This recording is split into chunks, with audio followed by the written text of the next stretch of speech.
And a good Saturday morning to you. Man, this weekend's already off to a great start, getting my days wrong and everything. It's the final day of the REMAX Early Bird Invitational in Gillette, where the Cody Bronx and Cody Phillies will battle the Trailblazers from Torrington.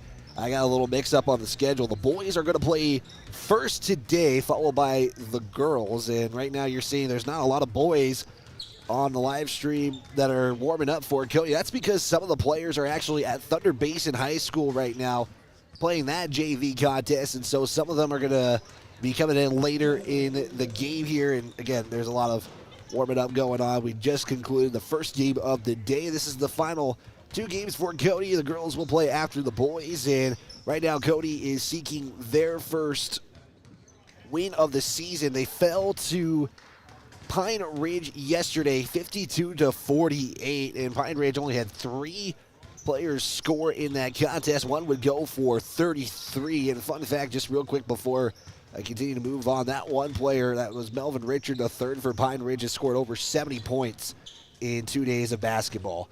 So to say they faced off against a player of the year is an understatement on that one. That was an impressive performance for Pine Ridge. But again, Cody going to try to get one in the win column this Saturday morning again against Torrington, and they're 0-2 on the season. Again, they fell to Douglas 67-57 to start the season. That was bombarded with a range of threes in the game from Douglas. Pine Ridge, again, that was a 52-48 final. Cody was down as much as 10 at that point, and they would get it down to as low as 4, which would be the deficit for the Bronx later on in the contest. For Torrington, they are coming into this one. They are 1-1 on the season. They got a victory early to start the year against Whirlin. That final was a lot closer than the game started. It was Torrington way up in that contest.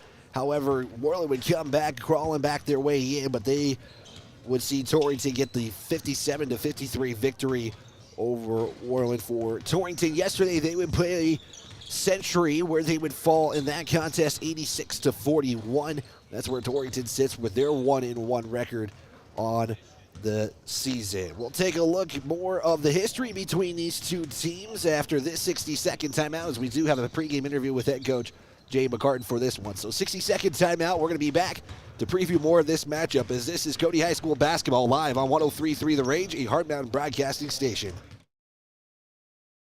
If you're looking for custom metal work that will stand the test of time, Cascade Services specializes in high-quality welding and fabrication for all of your needs. Whether it's stunning custom railings, sleek staircases, or unique metal projects, we bring your vision to life with precision and care. No project is too big or too small. Craftsmanship you can trust and built to last.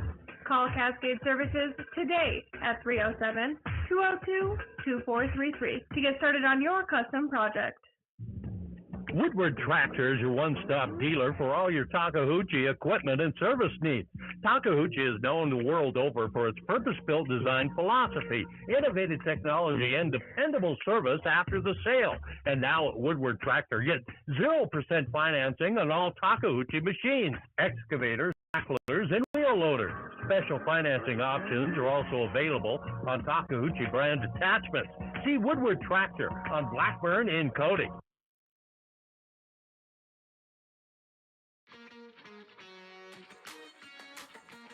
We continue our build-up to tip-off pregame show presented by Cody Ace Hardware. Now back to Wyatt Barishka. The Cody Bronx getting set to battle the Torrington Trailblazers here on a Saturday morning from Campbell County High School in Gillette, Wyoming. Again, the Bronx looking for their first win of the season, while Torrington will seek their second win of the year, as you hear that crowd mic with the squeaky shoes on the floor. Let's take a look at the history between these two teams, as we do need to get into that pregame interview here in about a couple of seconds here. This will be the 8th all-time meeting, according to Max Prep, says Torrington has won, Cody is 4-1 in the last 5 contests. Cody would win the last one in 2017 before the transition to 4A. That final was 73-40 in favor of the Bronx. Torrington won the first 2 dating back to 2009. Cody is again 4-1 since then. That's a look up for this matchup, and I want to make sure we get this full interview with head coach Jay McCartan. So you got a quick look at the history. Now let's get to that pregame interview that I caught up with head coach Jay McCartan. It's time for the pregame interview. Let's send it to Wyatt Barichka, standing by with head coach Jay McCartan. Head coach Jay McCartan of the Cody Bronx basketball team. And coach, a couple of tough games, but what were maybe some key takeaways as far as positive and some things to work on from the last couple of games against Douglas and Pine Ridge?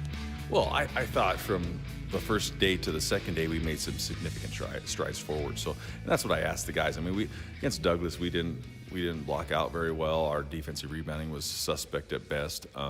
So that was one of the key frustrations for me in that game was our defensive rebounding. So, and there's a couple things with that too. Like you look at, they scored 15 points off of their 16 offensive rebounds. Well, we lost by 10. And then you throw in the fact that I think we had 11 turnovers, which, our goal is 10. We had 11, and they scored, I want to say, 10 points off of those turnovers.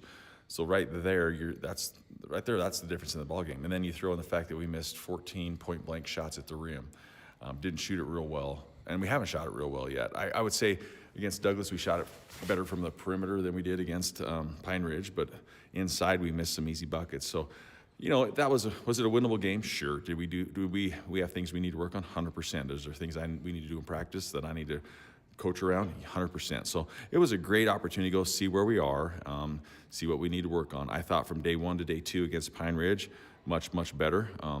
Against Douglas, we shot 46% from 2. Against Pine Ridge, we were above 70% from 2. That's huge. Now we were 0% from threes against Pine Ridge, and we needed a couple of those to go down. And if we'd have made 2 of those, we'd have won that game. So, we're right on the cusp. I think, again, keep in mind that many of these teams have had, a couple, 2-3 weeks of open gym and things before the season started that our kids didn't, because our kids are competing for the state championships in football. So it's a double-edged sword. Love that, but, it puts us behind, and it's something that I've had to come to terms with as a coach because we want to win every game and go undefeated, but the reality of that happening is pretty slim. Does the obviously early season really helps where you guys are at and some things you guys can work on, but how key is it for a weekend like this to see maybe as much as you can to take into next week? Oh, it's significant for us. We played 2 pretty good teams, really good teams, and the reality is win or lose, I want to play high-level competition because that's what we need to do to continue to get better, to actually expose our weaknesses and expose things for us to go, hey, we need to work on this, we need to work on that. Otherwise we won't know. If you go and play teams that aren't very good and beat them by 30 and you're going, we feel really good about ourselves, but really did we get any better? That's not where we're at. That's not what we want to do. So I'm really excited about where we are. I was really excited from day 1 to day 2. I'm hoping we're going to make another jump from day 2 to day 3. That's kind of the goal. I think something that's also stood out to me is the players who haven't had varsity experience yet. A couple of them, Trent Bauer, the people who are getting those opportunities are trying to take the best advantage. What have you seen from the players that maybe haven't had that varsity jump until this season? Well, that's a majority of our team. You think about, last year, Maddox and Jackson have varsity experience. Obviously, Grady does, but he was out for over a year with that knee injury. So we've got 6 or 7 guys that have never stepped foot on a varsity basketball floor that are having to do that. It's kind of trial by fire. Here you go, let's go to work. And they've done some great things. They've also made some, young guy mistakes, and that's the growing pains that we're going to have to fight through. And again, it's not how you start, it's how you finish the season, and that's been our mantra for the last 3 years, and that's what it's going to continue to be because that's the situation that we're in. And they're going to learn that, hey, I could have made that pass as a JV guy, or I could have made that pass in some cases as a middle schooler, and it's a little different at the varsity level. Yeah. So no, I've been very impressed. I think Trent's done a great job. Been very proud of him, and he's come in. He's had a couple turnovers, but really he's rebounded it pretty well. He's guarded pretty decently. He's had a couple assists here and there, so I'm very excited about how he's progressing. Nathaniel, another one. It's brand new for him. He doesn't, he hasn't had much experience with that, so he's working on it. And Parker, as a sophomore, he played freshman last year, played a little Froshmore here and there, a couple minutes JV. He's stepping into a big role this year. Hey, we need him to compete. And, I've been really impressed. Josh Sowers is another one. He's one that, before Joe got injured this week, he was probably going to be our starting JV center and play 4 quarters JV. Well, with losing Joe for the season, that shifts things. And, that was a tough thing for our kids this week. And for me personally, too, because I know how much Joe loves basketball. With that knee injury, it's just devastating for me and devastating for him. And I feel for the kid because he loves basketball so much. But, you lose him on Tuesday, you got one practice to try to figure out, okay, now what do we do when we just lost our center? I knew that was going to be an issue, and it's kind of proven true this week. We've had some things going, that's not how we teach that. But it's guys in new roles having to figure out and learn on the fly.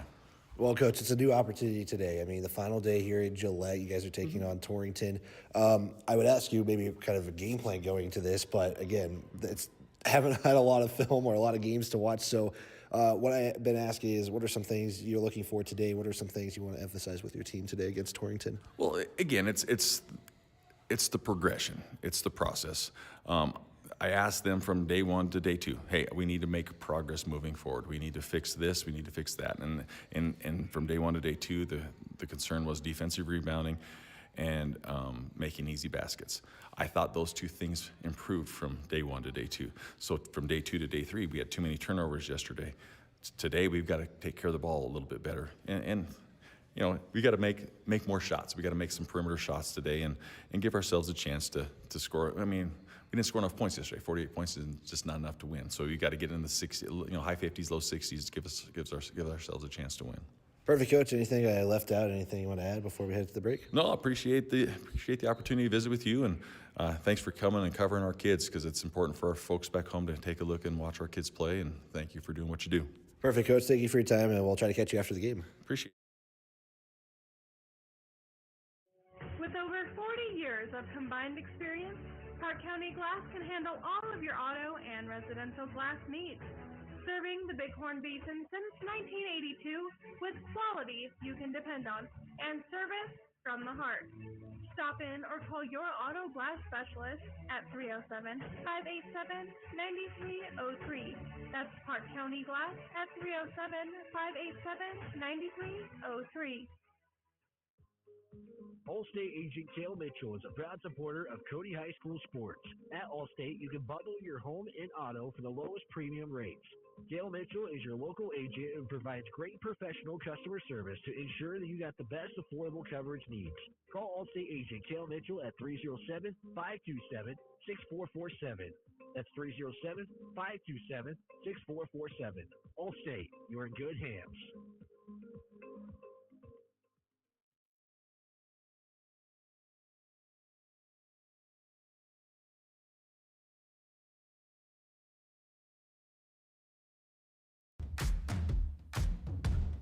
Stream today's game, past games, and listen to future Cody Athletics on the radio and catch live video coverage at myheartmountainradio.com. Cody Bronx, Torrington Trailblazers getting set to tip off the final day of the REMAX Early Bird Invitational. So both of the JV teams, because they were playing each other at Thunder Basin, have just arrived. And that's what you're seeing behind the scorers table, behind the officials. As the starting lineups are getting introduced, Torrington will be in their road maroons today. It will start like this. Number 2, Weston Dyer. He'll be followed by number 5, Mac Hibben. Number 10, it is Landry Greiman. Number 23, Julian Stormsky. And to round out the starting 5, it is number 11, Ryan Morehouse. Again, Torrington in their maroon reds, white numbers, white letters with the white stripe on either side. For the Bronx, it will be a different starting lineup with one change. It will be Maddox Ball, followed by number 3, Jackson Hazel. Number 4, it is Trevor Spomer. Number 5, Grady McCartan. And to round up the lineup, the junior, number 11, Trent Bauer, going to get the start today. The Bronx in their home whites, blue numbers, blue letters, with that Vegas gold and blue stripe on the shorts in jersey. It will be Maddox Ball in the center circle. He'll take on Mac Hibben. Yeah, we'll get the final adjustments here from the officials before we get set. So again, the rest of the roster for both teams are here. These two teams played in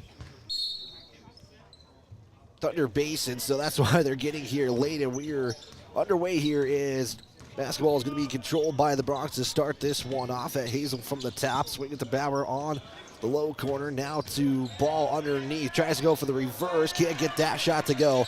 And it's the first opportunity for Torrington as they quickly are down the court. At the top, it is Hibbing for three. Can't get that one to go. Second opportunity for the Trailblazers here. Here's a drive in from Stormsky. He'll get the whistle and the foul. And it's going to go against the Trailblazers. So it's a quickly early foul for Torrington. Julian Stormsky gets his first personal, and we're still knotted up at 0, 30 seconds into the contest. Spomer on the far side, right side, outside. And that's going to be taken away. First turnover, and making his way down the court. It is Higbin for the shot. Can't get the layup to drop. And out of bounds, it will go to the Bronx. Get the camera angle fixed here in just a moment. 7:12 left to go. First quarter action here from Campbell County High School in Gillette. Still not up at 0 as Hazel high at the top. Now will make his way down low as Bauer will step out of bounds, trying to corral the pass. And we'll go back to Torrington. That's the second turnover for Cody. And Pryor will check back in for Cody. First time we're seeing Pryor check in for the Bronx. 6:55 left to play. At the top, bring it over midcourt is Dyer. Swings it to Stormsky on the left side. I'll go right side outside to Griman. Top now is Higman. Matched up by Hazels. The Bronx run man-to-man defense.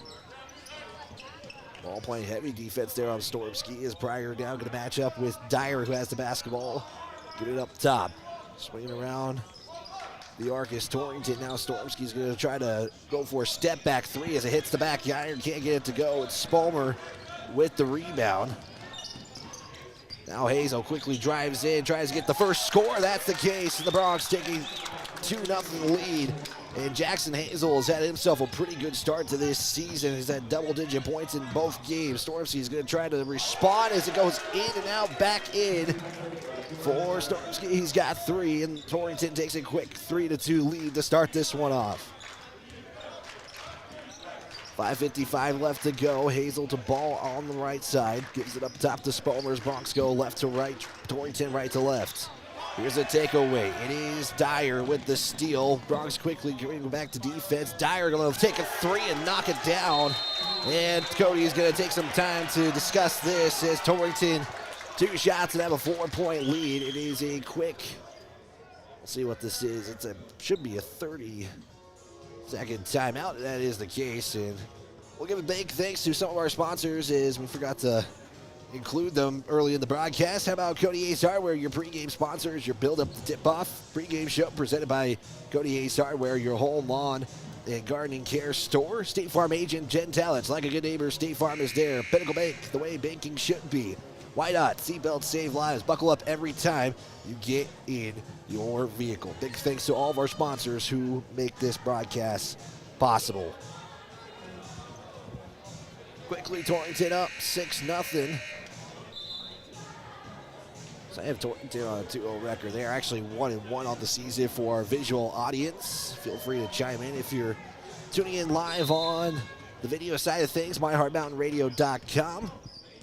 Also live on 103.3 The Range. Callie Cody as Hazel brings it up to McCartan.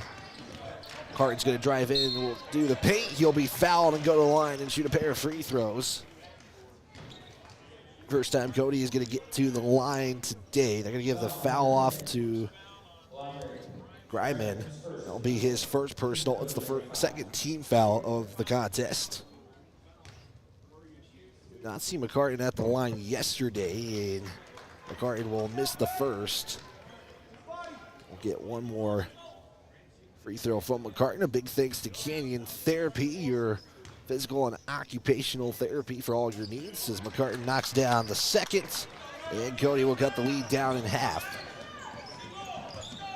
Stormsky gives it up top to Dyer. He'll drive into the paint, kick back out to Higbin. Shot's no good, rebounded by Ball, and Ball will Get off to Hazel, quickly drives into the paint. Shot is going to be altered, but a foul will be called first with 5:11 left to play in quarter number 1. They're going to give Ben his first, so Torrington with 3 personal fouls, and they're 2 away for giving Cody the bonus. And again, for our new listeners out there, it's 2 free throws no matter what. There's no 1-and-1 in Wyoming high school basketball. As of now, could change as Hazel will miss the first. Talked with Coach McCarran. He said that 80% range is where he wants to see the Bronx. Right now, 1 of 3 from the line. Hazel to make that a 50%. Can't get the second one to go. It's going to be rebounded by the Blazers, Trailblazers. Get a whistle as Stormsky falls to the ground, and this will go against Cody. We give Grady McCartan his first personal. That'll be Cody's just first team foul with 5:05 left to play, quarter number 1, 6-3 on your Pinnacle Bank scoreboard. Torrington inbound from the baseline. Inbound will go to Griman, swings it around for Torrington. Inside pass to Griman, can't get that one to go. Second chance effort by Hitman, is good. 8-3 now, Torrington advantage. Hazel will swing it to Spomer on the near side. Right side, outside, drive into the paint, kick out to Hazel. Hazel's got a lane. He's going to Euro step in. Can't get the underhand layup to drop. It goes back to Torrington, and some quick layups not falling for Cody's. 3-point shot's no good. It's Spomer who comes up with the rebound. Back to McCartan at the top. Pass inside to Pryor. He's matched up there by Dyer. Kick out ball. He's going to take a 3. It's good. Something Cody did not have yesterday. It was a 3-pointer. And Cody now down by 2. At the top, gives it off to Griman. That almost went to the Cody bench. Keeping it alive though. Cody continuing to run man-to-man defense. They're going to look for the loft pass inside. It's saved by Dyer. Dyer mid-range jumper drops.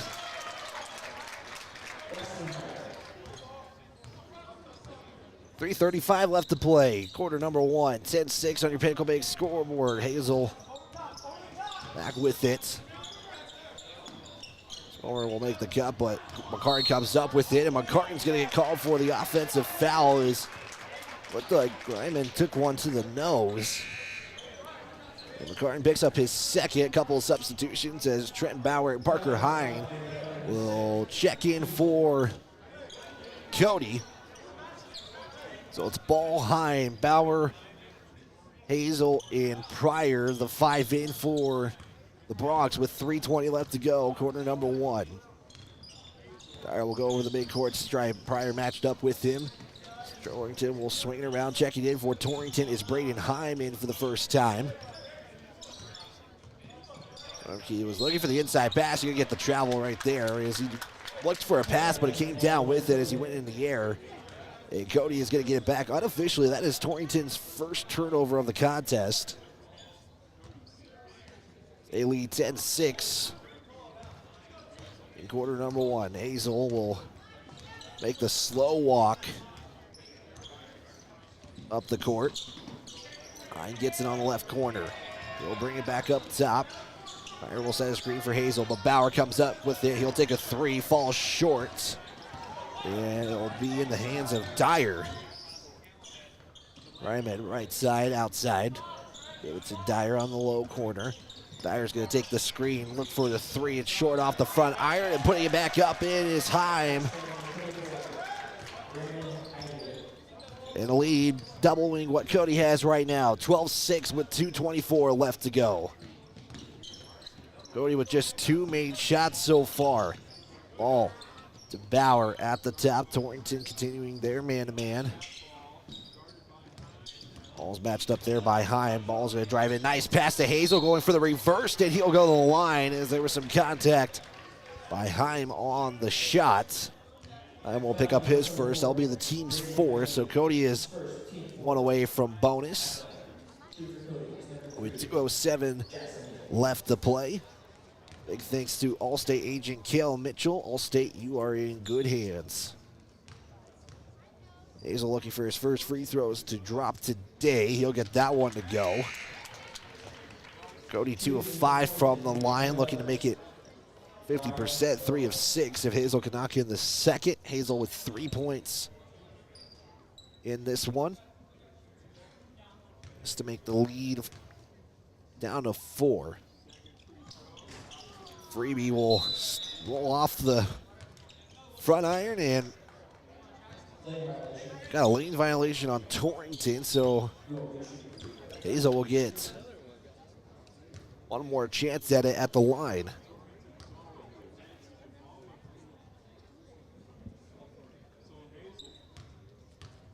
Second chance here for Hazel, at least get the second one to go. He does.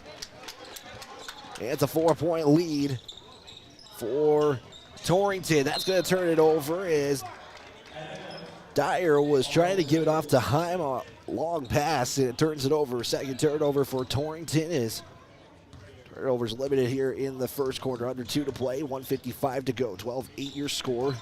Hazel gets to the screen from Ball. Hazel trying to go all the way, give it off to Bauer, who can't secure the pass. And Cody turns it over. Torrington trying to push the pace for Griman. We're going to get a whistle. And Spomer's going to check back in for Cody.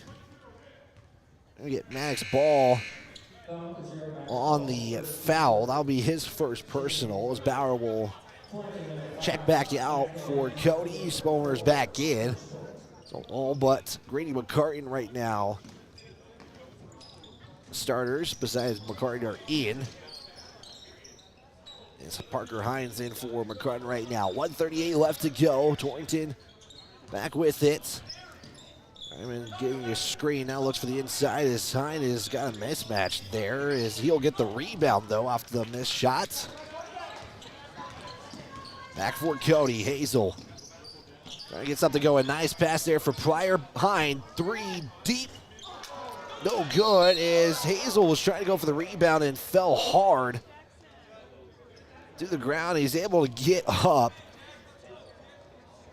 That's good news for Cody, and had to take the second, get a breather there. Was Jackson Hazel with 1:16 left to go. He's going to go to the line because Cody's in bonus. The foul will be given to Ryan Morehouse.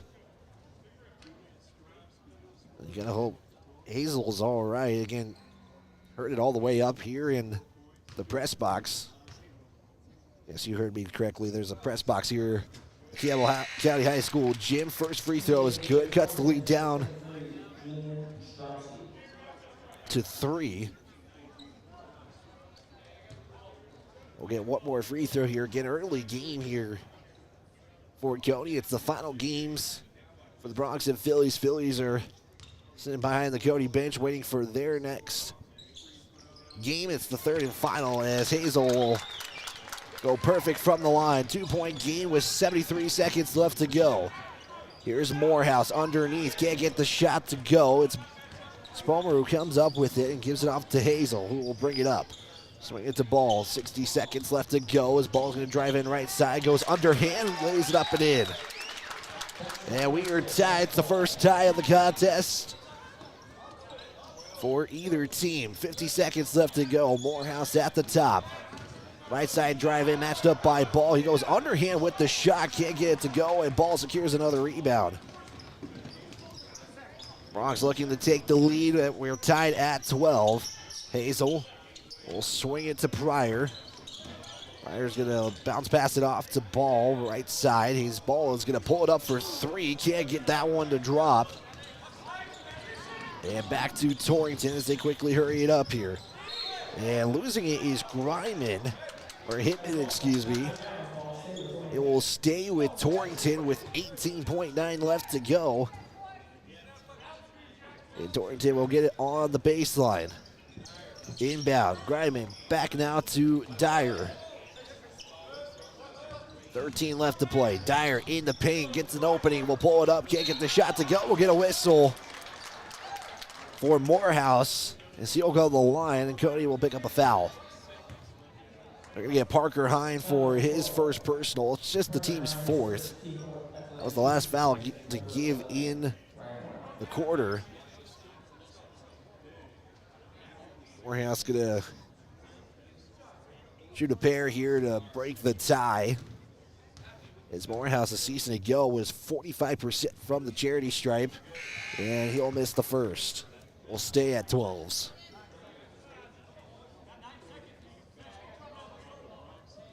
Nine seconds after the free throw is, you're hearing it from the Cody bench, and pretty good crowd mic, I'd say so for myself. Second free throw is no good. Spalmer with the rebound, giving it off to Hazel. 5 seconds left to go. Hazel quickly driving in for two, gets it with 1 second left to go, and that will be how the first quarter ends. Cody takes a 2-point lead at the buzzer with Jackson Hazel putting up 8 in the first. We'll step aside, 60-second timeout. Back on 103.3 The Range.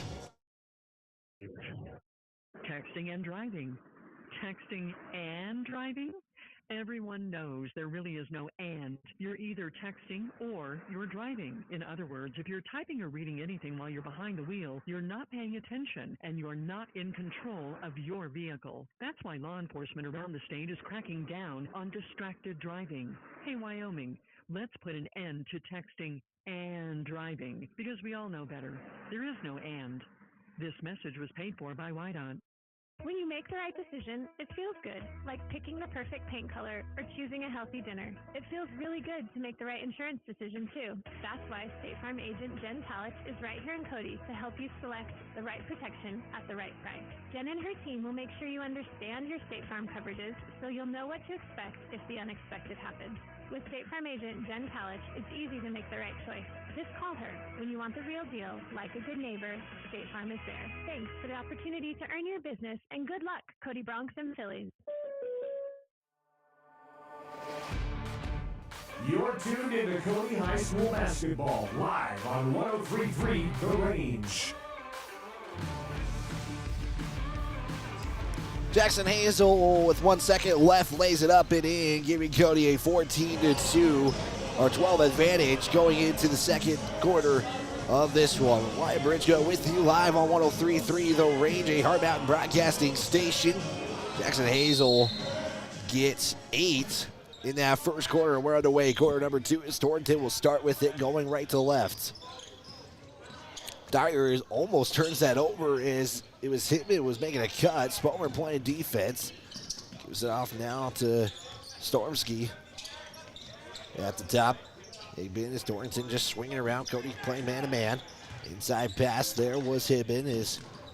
We'll give it up there to Morehouse. Nice pass up there. Hibben on the drive baseline. Kick back out to Morehouse. He'll drive in right back into the mid-range shot for Hibben as that's going to take a friendly bounce and drop, and that's how the second quarter is going to start with Torrington tying this one up at 14 apiece with 7:20 left to go. Hazel has a nice lane, right side, pump fake, nice drop there for Hazel. And we're going to see a lot of ties potentially coming, potential lead changes as well. We're not even a minute in. Cody leading 16-14 in quarter number 2. Same 5 that ended this first quarter is starting the second quarter for the Bronx, and Spalmer's going to pick up the foul. Not going to be on the shot, but Torrington will get it on the baseline. Inbound will go to Greiman, who's matched up there by Hine. He's going to look for the inside pass to Hibben and can't get the shot to go. It's rebounded by Ball. Bringing it up is Spalmer to McCartan. McCartan has a lane. He's going to take it. He'll lay it up in for 2. Nice drive in there for McCartan, and Cody gets their biggest lead of the contest by 4. Hazel will get the steal. Hazel's got nobody there. He's going to try to throw it down and can't get it to go. And Coach McCartan smiling about that. That was a good attempt, though, by Hazel. Sometimes that's just not the case. Stormsky is going to try and pull it up for 3, can't get it to go. Ball secures the rebound, and yeah, he wanted to two-hand jam that in there. That's some pretty good jump in there. And Coach McCartan ain't mad about that one. When you have wide open, you got to take your chances like Max Ball did yesterday. Cody still up by 4, 18-14 with 6:15 left to go. Second quarter action. As McCartan's going to bring it up for the Cody Broncs. Again, Cody is seeking their first win of the season, being ranked number 1 in the Wild Prep preseason polls. McCartan in the paint, gets that poked out to Spomer. Spomer was looking for Bauer on the cut, and then we're going to get tied up there, and Cody will have the arrow.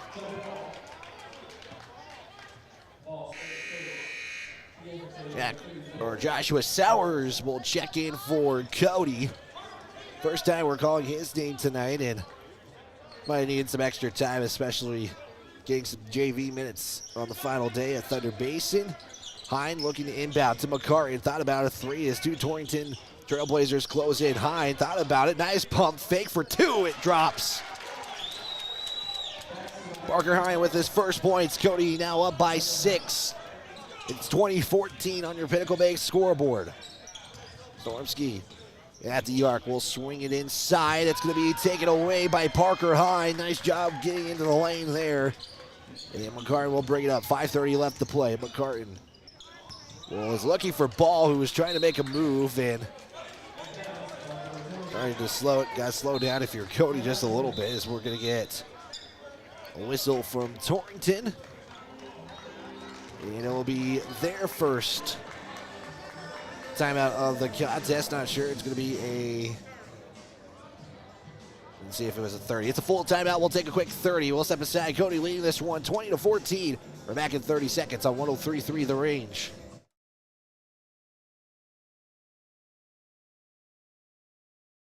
We're a proud supporter of the Cody Broncs and Phillies this season. If you want selection, we have the best selection for you with the best prices. From mattresses to flooring or recliners to fireplaces, we have everything you need in stock. No need to drive out of town when we have everything here locally for your next selection. Stop in at Haskell Furniture and Flooring in Cody, Lovell, Worland, and Riverton, where we have the best prices and better service.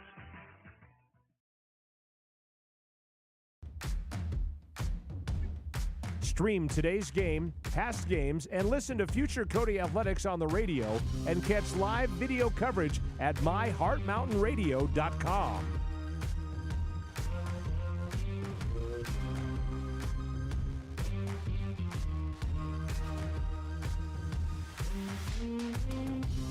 Back here on 103.3 The Range, a Heart Mountain broadcasting station, as the Cody Broncs leading this one early on. 20-14 on your Pinnacle Bank scoreboard. 5:26 left to go in the second quarter as the timeout was taken by Torrington. They took their first, as both teams are now down to 4 timeouts. Torrington basketball on the inbound as Dyer will bring it up over the midcourt stripe. And as Hazel will get in the passing lane, Hazel's got now Dyer in front of him as he'll go for the layup. High bounce off the glass and it will drop in. Hazel is just having himself a weekend. He's got 12 in the contest with 5:06 left to play. Zorski, he's going to look for a three and try to respond. Can't get that three to drop. It's rebounded by Hibben. Zorski will swing it off to Griman now. Now we'll swing it to Heim as Torrington just getting their offense going here. Griman at the top, matched by Bauer. Bauer to Dyer, right side, outside. Now they'll go back up top. Cody just still playing their man-to-man defense.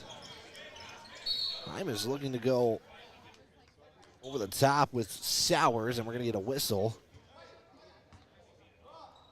Sowers will pick up his first personal. Just the second team foul of the quarter. Griman will get the inbound. So swing up top now to Hibben. Now to Stormski. I've thought about a three. Doesn't like to take it. Cody playing great defense here for this moment. I mean, Torrington is at it for almost a minute here. Griman back to Dyer on the low corner. His Heim will set a screen, but good job by Pryor to get back. Himes matched up by Sowers. Watt will drop. And Torrington will get their second bucket of the quarter here. Cody's outscored Torrington 8-4 in the second frame here. McCartan, he's at the top. Gets the screen from Hazel, drives in left side, will switch hands. Hazel will try to put it back up as he'll get the rebound again. 2 misses, but Cody will come up with points.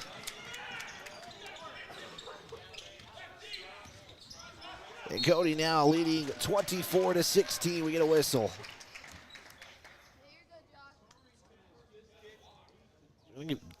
Sowers is second.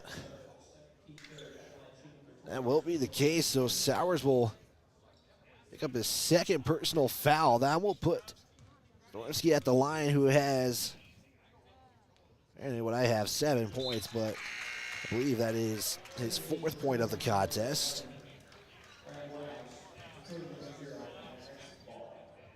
We'll get that in. We'll get that fixed in just a moment. 24-17 your scores. The first one did drop. Final free throw here is perfect. Making it now 24-18. 6-point lead for Cody. Biggest lead's been 8 by either team. Hazel, nice hesitation move. He can't get the layup to drop. And coming up with the rebound is Hibben. And it's going to be taken away by Cody. That's another turnover. 5th turnover for Torrington. And Cody's got it right back. A chance to make it an 8-point lead. Ball drives in the paint, gets it to drop. Now making it 26-18 on your Pinnacle Bank scoreboard. 2:43 left to go, quarter number 2. Ibben's going to give it off to Greiman. Left side outside. It's not seeing it was Morehouse, and that's going to be another turnover for Torrington as they were looking to go inside. Makarian thinks about a 3. Will pull it. It's off the window. Fight for the rebound. It's Ball, who just like underhand throws it up. It will get it to go. That's one way to do it. And back to Cody. Another turnover from Torrington. 2:10 left to play as the pace is picked up just a little bit here at Campbell County's gymnasium. Approaching 2 minutes to go. Second quarter. Makarian drive in. He will go underhand for the reverse. Can't get it to drop. And we got the basketball in the stands. It will go to Cody. I'll make Torrington commit their 8th turnover. They have 5 in the quarter. 28-18 your score.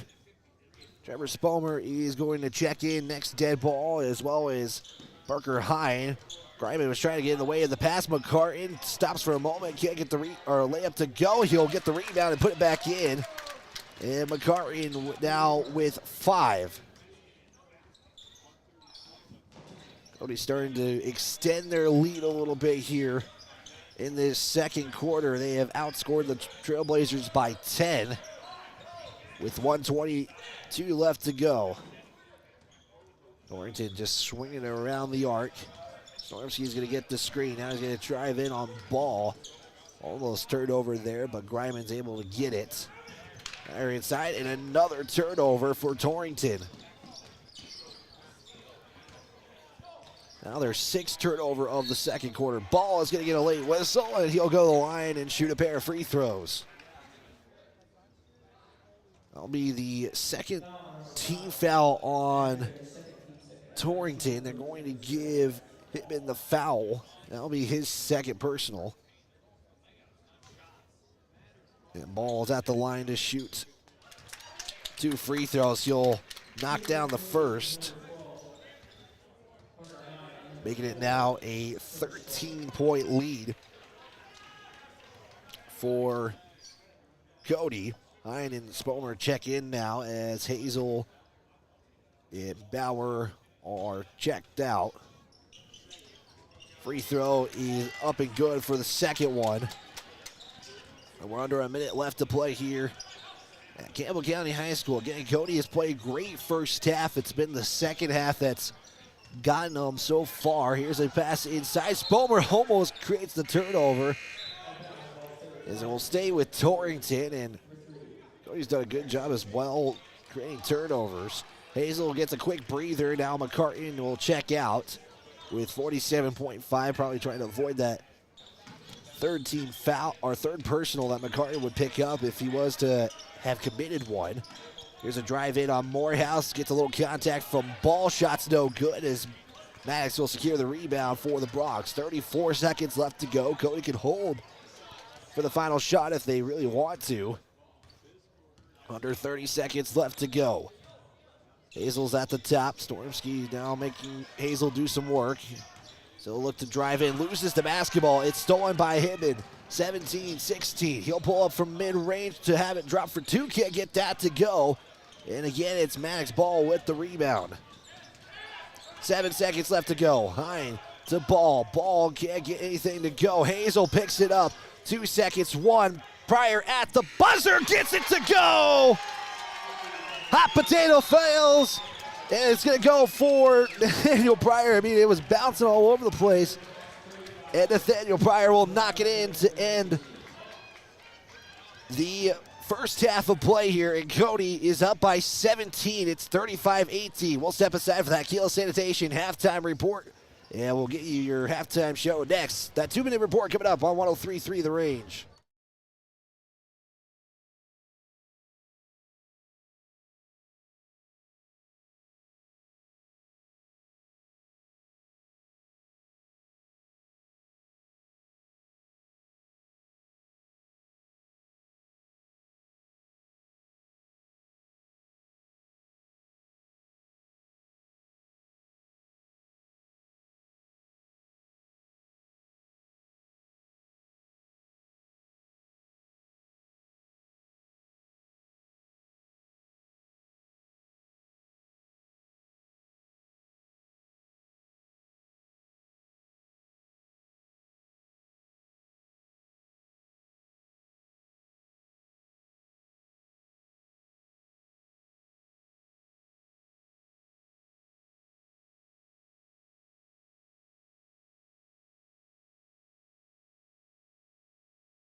Your needs, whether it's stunning custom railings, sleek staircases, or unique metal projects, we bring your vision to life with precision and care. No project is too big or too small. Craftsmanship you can trust and built to last. Call Cascade Services today at 307-202-2433 to get started on your custom project.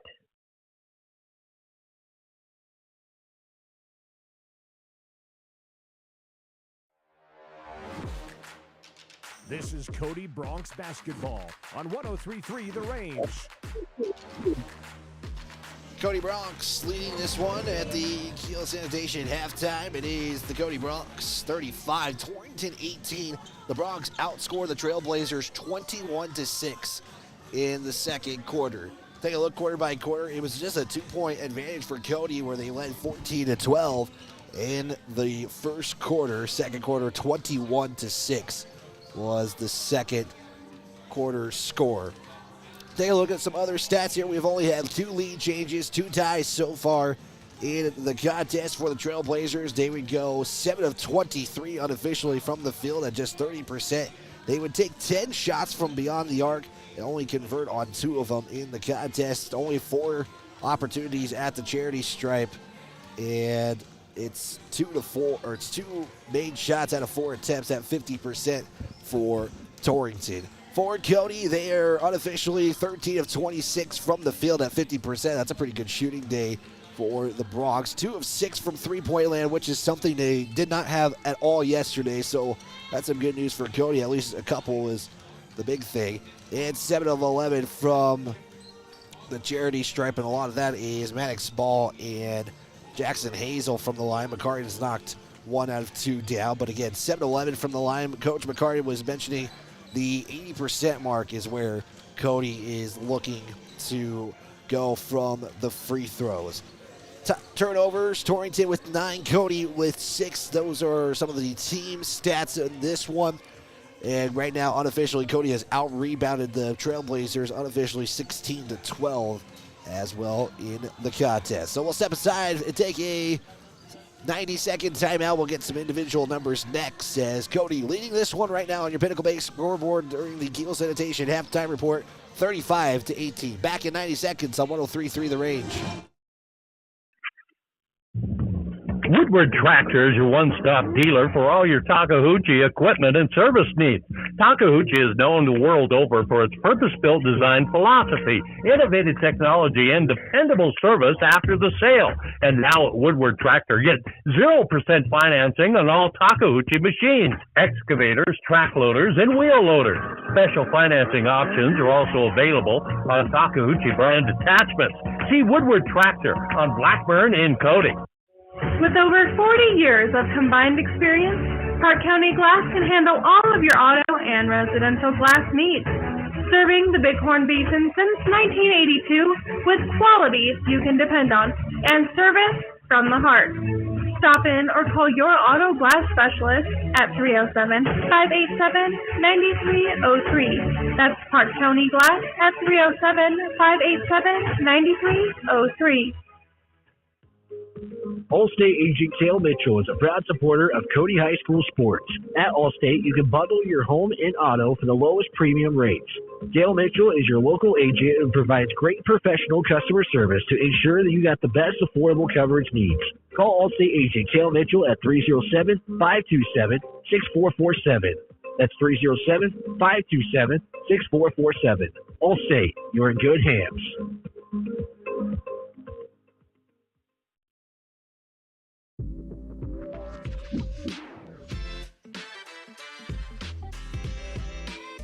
We continue the Kiel Sanitation halftime report. Here's Wyatt Barichka.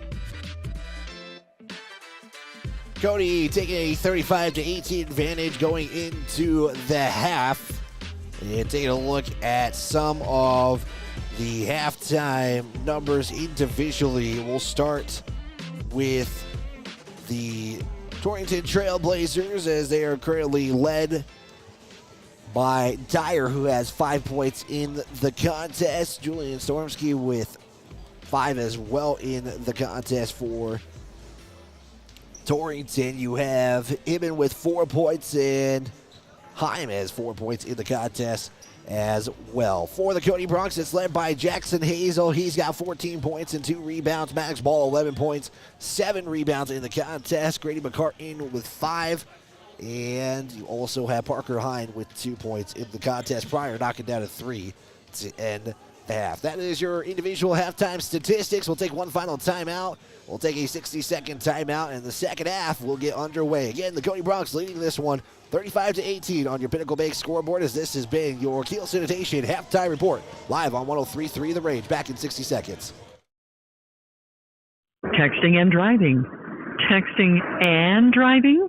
Everyone knows there really is no and. You're either texting or you're driving. In other words, if you're typing or reading anything while you're behind the wheel, you're not paying attention and you're not in control of your vehicle. That's why law enforcement around the state is cracking down on distracted driving. Hey, Wyoming, let's put an end to texting and driving, because we all know better.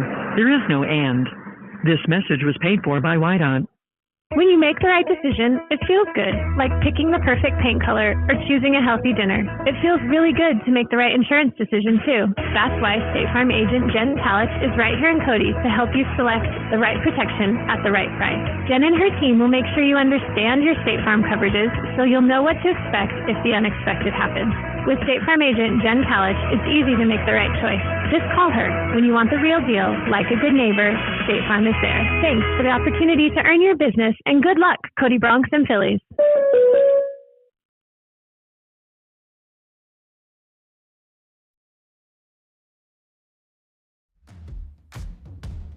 Stream today's game, past games, and listen to future Cody Athletics on the radio, and catch live video coverage at myheartmountainradio.com. Second half about to get underway here in the Cody Bronx. Lead 35-18 on your Pinnacle Bank scoreboard. Bronx now going to go from right to left, as Torrington will get a score from Dyer. Makes it now 35-21 in favor of the Bronx, and it was a three-pointer, excuse me. Get a shot there for Cody, which is good. It makes it now 37-21, and we're going to get a whistle on the floor.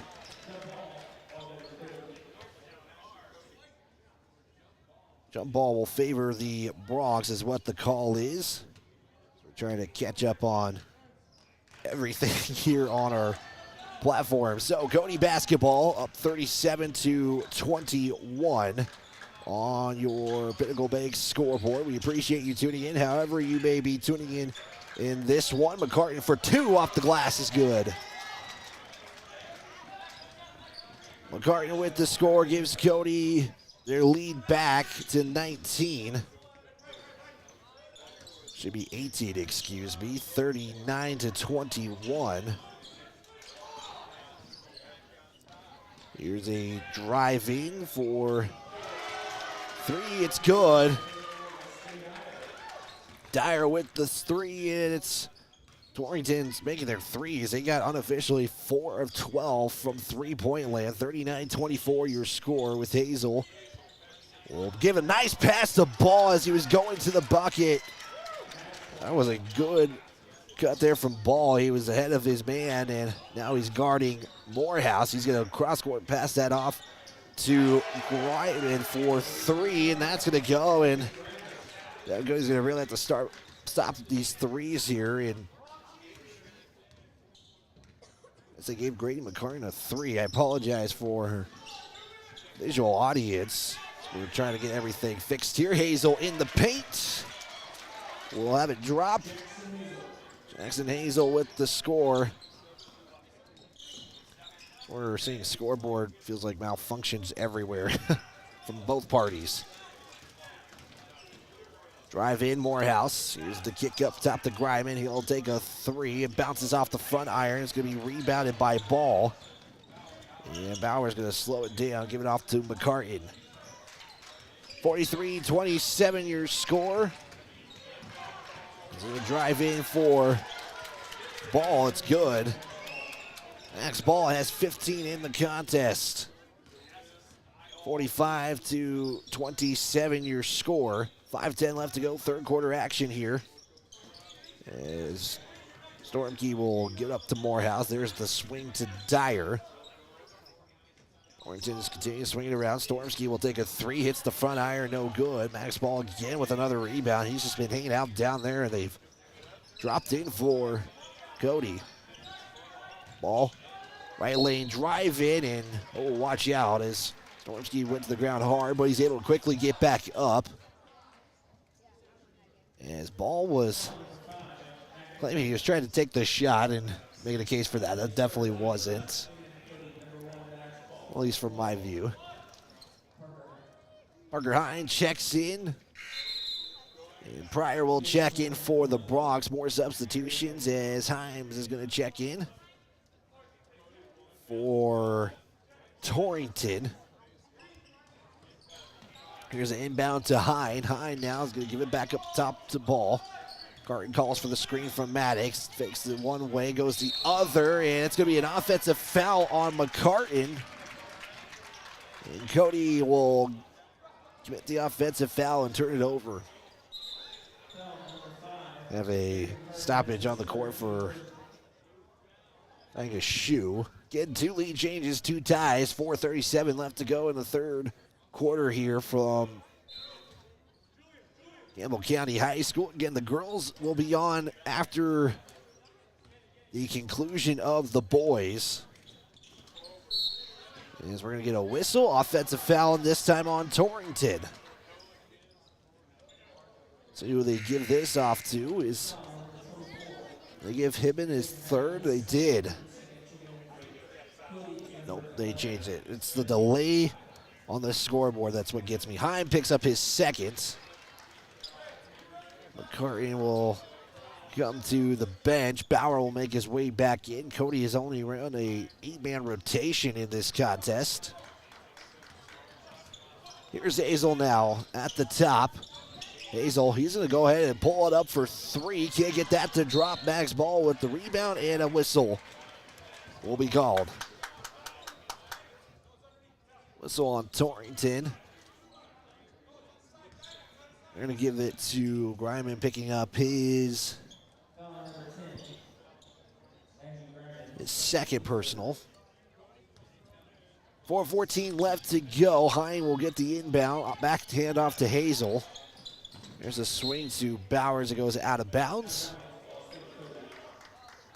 Out of bounds will stay in favor of Cody as Coach Talich will give the basketball back. Again, Cody Phillies playing after the boys. Pryor will get the inbound. As he'll kick it back up top to Hazel with 4 minutes left to go in the third. High scoring third quarter action. 21 points have been scored already, and we're just at the midway point. Hazel gets the screen from Ball. There's the dump off to Maddox. Pass inside to Hine. He'll put it up in the paint for two, and Parker Hine extending Cody's lead up to 20.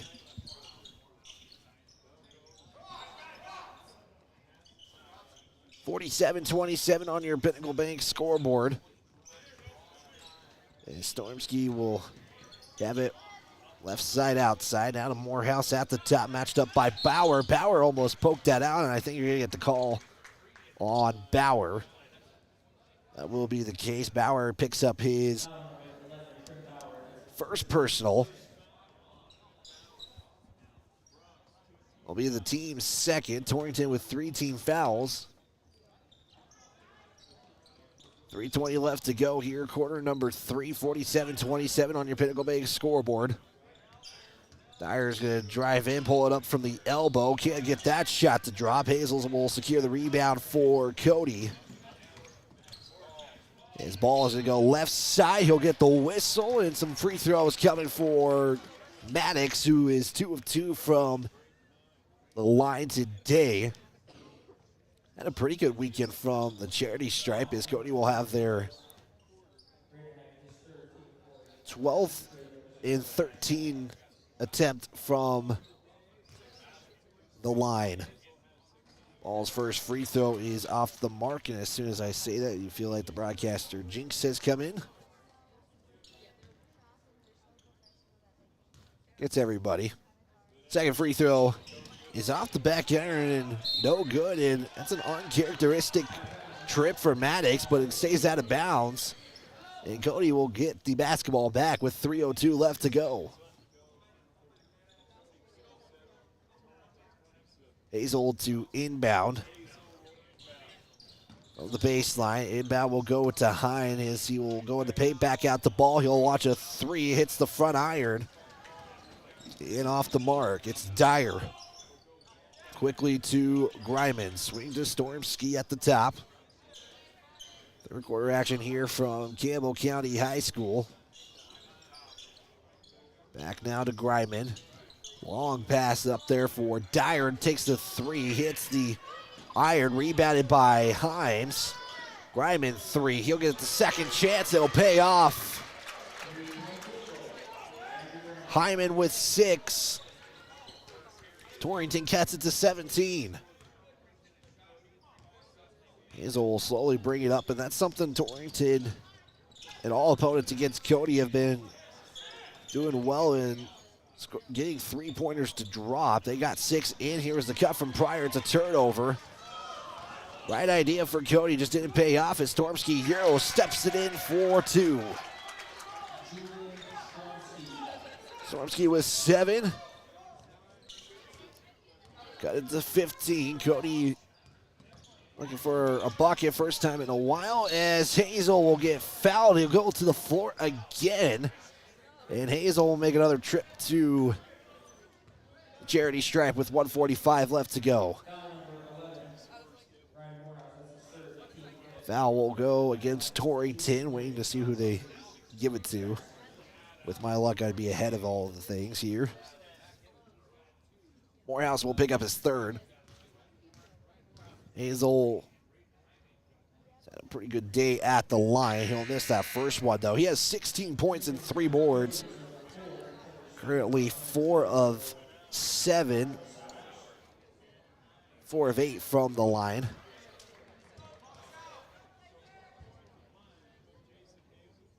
Cody's 7 of 14. They're 19 of 34 from the field unofficially. Free throw is good, and first time Cody has scored in what feels like a minute. Torrington, though, has outscored Cody just by 1, though. If that says a lot, it means Cody's defense has played pretty well lately. Here's a floater attempt off the mark. Sowers secures the rebound for the Bronx. And we have 1:25 left to play. Hazel, right side. He had a wide open lane, and it's going to be good for Jackson Hazel. It seems like Himes backed off, trying to guard his man there. 73 seconds left to go. Morehouse, right side, outside, guarded by Ball. Cody will actually get a whistle first. Timeout by Torrington. It's a quick 30. We'll just keep it right here. Let's give a big thanks to some of our sponsors who make this all possible. Right now, Pinnacle Bank scoreboard, the way banking should be, shows Cody leading this one 50-32 over Torrington. Big thanks to Breadboard Sub Shop, your post-game sponsorship, located at the top of Grable Hill in Cody. Park County Glass, Allstate agent Gail Mitchell. Allstate, you're in good hands.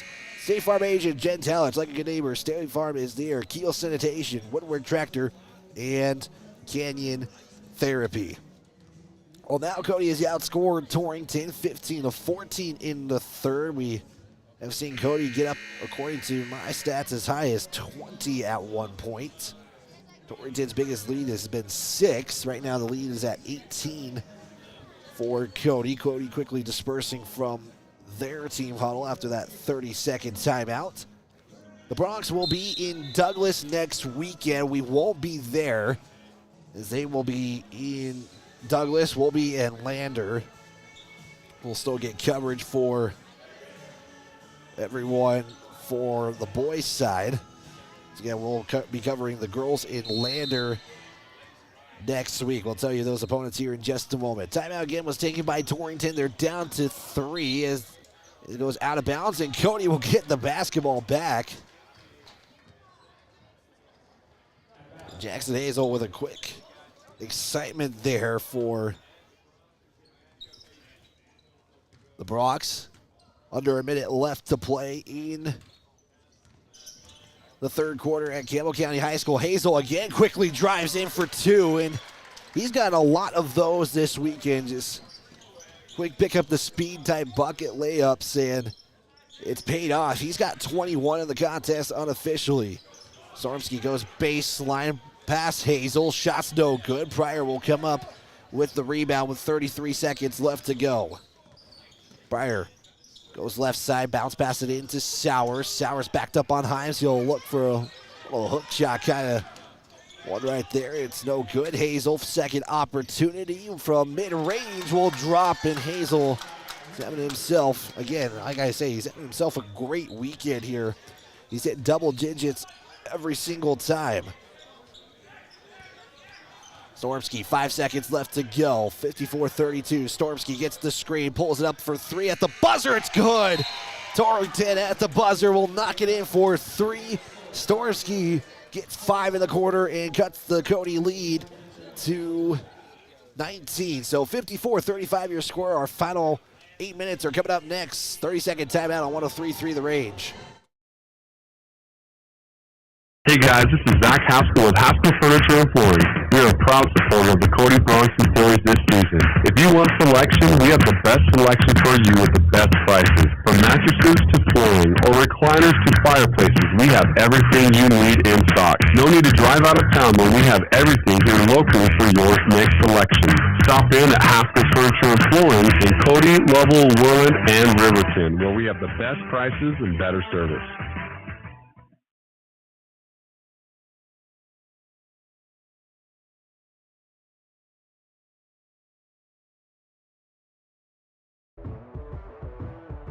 The fourth quarter is here.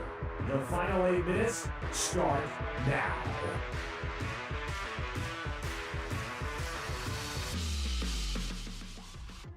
Cody getting set for the final 8 minutes here. They're up 45-35 over Torrington. The quarter ends on a Stormsky buzzer beater to give Cody just a 19-point lead going into the final 8 minutes. Cody outscored Torrington 19-17. That's the highest scoring quarter by both teams.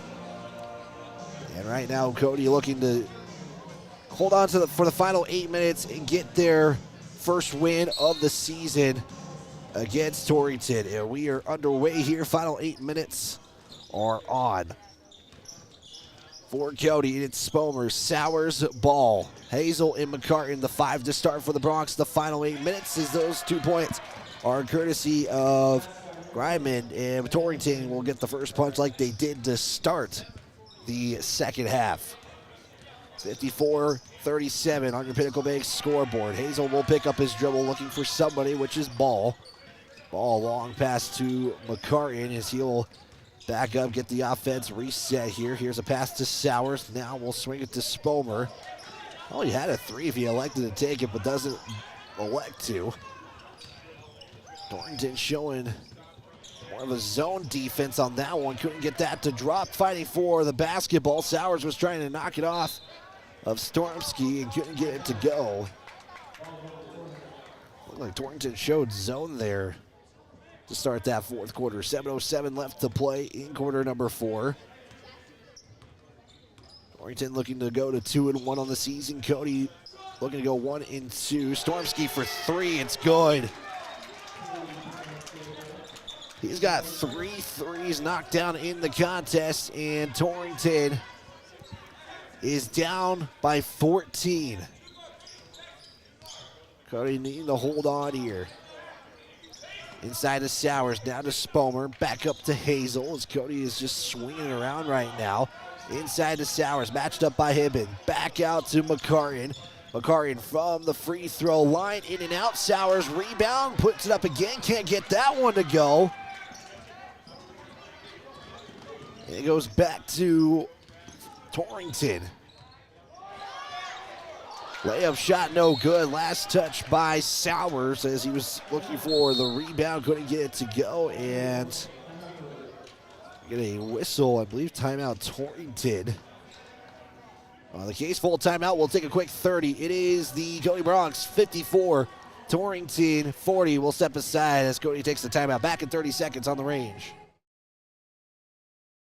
Slows you down. Canyon Therapy in Cody helps you get back on your feet. Whether you're recovering from an injury, managing pain, or working to regain strength and mobility, Canyon Therapy offers expert physical and occupational therapy service tailored to you. Our experienced team works with you one-on-one to create a personalized treatment plan, helping you to move better and live more comfortably. We treat people, not just condition, in a caring and supportive environment. Canyon Therapy is a proud supporter of the Cody Bronx and Cody Phillies. Get back to the life you love with Canyon Therapy. Visit canyontherapy.com or call today to schedule your next appointment.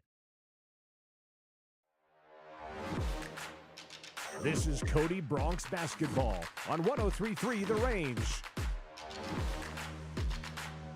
Timeout taken by Cody. They are down to 3, both teams now with 3 timeouts in the contest. Cody leading this one 54-40. It's a 14-point deficit for Torrington. Cody, according to my stats, got as high as 22 in the ball game. Right now, Torrington has outscored the Bronx 5-0. Just a little under 2 minutes in the fourth. So we got some things on the floor. They're trying to dry it up. I'm sure everybody's going to stay safe out on the court. 6:16 left to play. We do have the Cody Phillies up next, which they're waiting for. And best of luck to Coach Olenek and the Cody Phillies team. They're in conference. I'll tell you how that turned out to be for the JV game in just a moment. 6:12 left to go. Here is Torrington with the basketball. Morehouse at the top. There's a swing to Stormsky. Matched up by Hazel. As Hine is in for Cody. Ball will have that knocked off his leg and out of bounds. Should stay with Torrington, that's the case. Under 6 left to play, 5:56 left to go. Dyer, Stormsky, there's the swing to Hibben. They would think they were looking for Stormsky on the cut, couldn't get him to go. Here's a shot that's off the mark for Torrington. Ball will secure the rebound, and Hazel will make the slow walk up past the midcourt stripe. 5:39 left to play. Hazel to McCartan. McCartan's gonna give it back to Hazel. There's a swing to Spolmer. Spolmer to McCartan on the elbow. Go to the other side to Hine, back to Hazel. Hazel will drive in, floater from 10, can't get it to go. He gets his own rebound, back out to Parker Hine for 3. It bounces off the back iron. Bags ball with the put back and tip, it's no good. That was quite a bit of time for that. And we're going to get a foul on Cody as Mag's ball is questioning that call. Grady McCartan, though, is the one who will pick it up.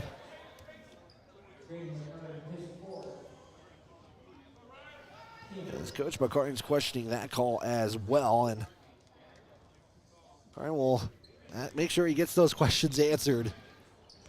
We do know that. Stormsky to Hibben, now back to Greiman as we're going to see Pryor check in next dead ball. There's a turnover by Torrington, something we haven't seen in a minute, it feels like, in this one. McCartan quickly pulls up deep. 2 is good. And Cody breaks the lid off the bucket in this fourth quarter. There's another turnover. Cody trying to get some numbers. McCartan all the way. Can't get that layup to go. Ball will clean it up and put it back in. And Cody with 2 quick buckets is back up by 18. Hine will check in for the Trailblazers on the next whistle.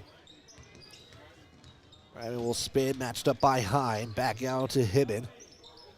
There's a cross-court pass to Dyer for 3. It's going to be left short as it's rebounded by Hazel. Torrington, not a lot of misses in this fourth quarter. As Hazel will have that poked out. Hazel was looking for a foul there. Doesn't get the call. 3:53 left to go. Hibbins, 3. He's missing everything, and Max Ball will get his 4th rebound of the quarter. Hazel to slow it down. It's a 18-point lead for Cody. Ball's going to give it up to Hazel. Thought about a 3, back to McCarty, and he has plenty of time to set it up, fire it, knock it in. Grady McCarty gives the Bronx a 21-point advantage. Timeout Torrington. After Cody had no score in the 4th quarter, they just rallied 7 in a row. It's 61-40. It is a full timeout. We'll take a 30. We'll be back right here on 103.3 The Range. If you're looking for custom metal work that will stand the test of time, Cascade Services specializes in high-quality welding and fabrication for all of your needs. Whether it's stunning custom railings, sleek staircases, or unique metal projects, we bring your vision to life with precision and care. No project is too big or too small. Craftsmanship you can trust and built to last. Call Cascade Services today at 307-202-2433 to get started on your custom project. Back here on 103.3 The Range, a Heart Mountain Broadcasting Station. Torrington took their one of 3 timeouts left. They're down to 2. Cody has 3 left in the contest. Pinnacle Bank scoreboard shows Cody up 61-40. And Cody is 3:24 left from their first win of the season if they can hold on. Right now, Max Ball secured a double-double today. He has 17 points and 14 rebounds. I can't give him player of the game this go-around as I gave it to him yesterday. It's the hardest part of the job, I feel like, is finding somebody who stands out to give a player of the game without giving it to them twice early on. 6:23 left to go. 61-40 is your score as Torrington gets it from the timeout. Time's at the top. Give it to Stormsky, matched up by Hazel. He'll try to step back for a 3. That's no good. Max Ball going to try to leave it in, out of bounds. It will go to Cody after the missed 3. 3:09 left to play here in the 4th quarter. Douglas will be the next site Cody goes to. They'll play a few games as well. They'll play 2 on Friday, 1 on Saturday next week. I don't have that schedule yet, but I do know Cody will face 3 opponents, and that's going to be a steal for Torrington. Swarovski all the way. They're going to get the blocking call. That is going to be the case as Spalmer was trying to look for a charge. And it's going to go against Spalmer, so he'll pick up his 2nd personal. It'll be the team's 2nd. Torrington, no team fouls yet in this quarter. Swarovski at the line. He did go 2 of 2 in the 2nd quarter. First shot is good.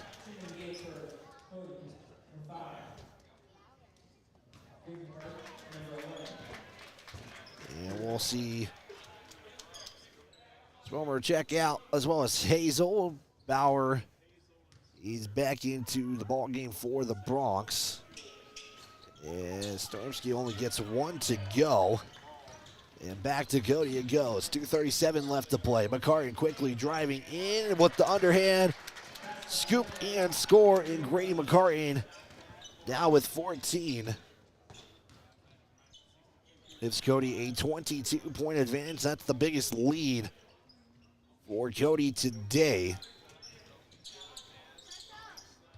Ormsky will give it off to Hines, matched up by Ball. There's a swing there to Hibbins. It's going to be a turnover by Torrington as Hines will come up with it. Hines picked up his dribble and wanted to give it off to Bauer. Swing it to Ball. Ball to Hines. And we're going to see some new players check in for Cody on the next whistle. And there's a shot that's good.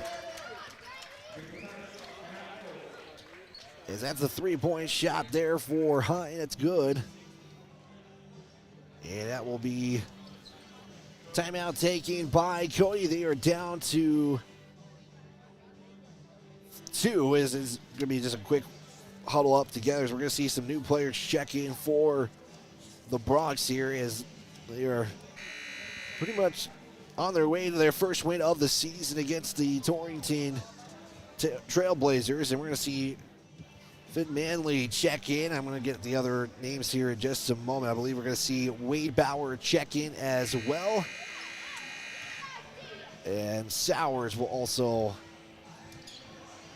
come back in for Cody. So behind Wade Bauer, Trent Bauer, that's going to confuse me a lot as the Twins. The only way I can tell is by the hair. That's the only way I can tell the difference. I know there's numbers on the back of their jersey, but if I was not getting a jersey number advantage, that's the only way I could tell. You're also going to see Hine and Sowers check in, as well as Finn Manley into the ball game. 66-41 is your score. And we'll play the final 143 here as we're going to get no new substitutions for Torrington. Morehouse is going to drive in. They're going to count this. And also see a new player check in as well. They are going to count the bucket. They're going to get Trent Bauer for his second foul. I haven't seen they're going to say the foul went on the floor. The official was signaling that the bucket counted. But they changed it to it was on the floor. That was what the sign was called. 90 seconds left to go. Torrington will also clear their benches. So we'll have our quick Breadboard Sub Shop post-game show presented by Breadboard. Morehouse doesn't get a second chance to go as he did secure the rebound, and then we're going to get a foul. And Cody will have the basketball. Foul go against Griman. He will pick up his third. As Wade Bauer will inbound it to Trent Bauer. We'll have to say the first names all year long if this is the case. So a warning for our radio audience and visual audience as well. Hine looking for Sowers, able to dump it down low. Sowers will back it up. It looked like he walked on that, and that will be the case. As Sowers is getting some coaching from McCartan quickly. 58.1 left to go. The Cody Phillies make their way out. At the top, it is Robbins who is checked back in. Also, it is Carter Grown for Torrington, as well as Gabe Jackson and Holden Hackett. There's a turnover for Torrington. Bauer will bring it up with 36 seconds left to go. Bauer looks, swings it to Hine. Hine thought about a three, dips it off down to Sowers. Will get the score. And Sowers gives Cody a 27-point lead. That will be how this game will wrap up. And I think McCartan's telling him to just hold it here for the final 18 seconds. Breadboard Sub Shop post-game show. It's going to be a quick one. Then we got to get into the girls. Build up the tip-off pregame show presented by Cody Ace Hardware. Cody's just moving it around right now. Manley. Give it off to Trent Bauer. He is going to go ahead and take a three with no time left on the clock, and that will be how this contest ends. The Cody Bronx secure their first win of the season. They defeat the Torrington Trailblazers 68-41.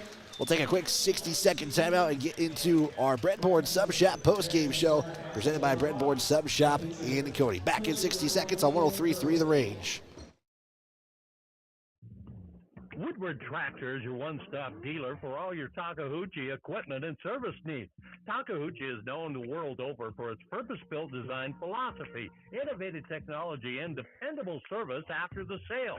And now at Woodward Tractor, get 0% financing on all Takahouchi machines, excavators, track loaders, and wheel loaders. Special financing options are also available on Takahouchi brand attachments. See Woodward Tractor on Blackburn in Cody. With over 40 years of combined experience, Park County Glass can handle all of your auto and residential glass needs. Serving the Bighorn Basin since 1982 with quality you can depend on and service from the heart. Stop in or call your auto glass specialist at 307-587-9303. That's Park County Glass at 307-587-9303.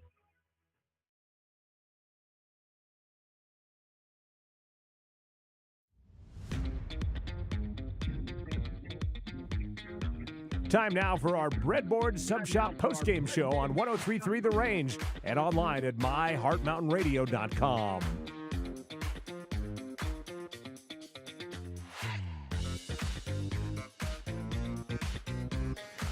Breadboard Sub Shop postgame show. It is here, in the Cody Bronx secure their first win of the season, defeating the Torrington Trailblazers 68-41. Cody would outscore Torrington in the fourth quarter after Torrington would get a 6-0 start, would see Cody rally 14 straight to give the Bronx their first win of the season.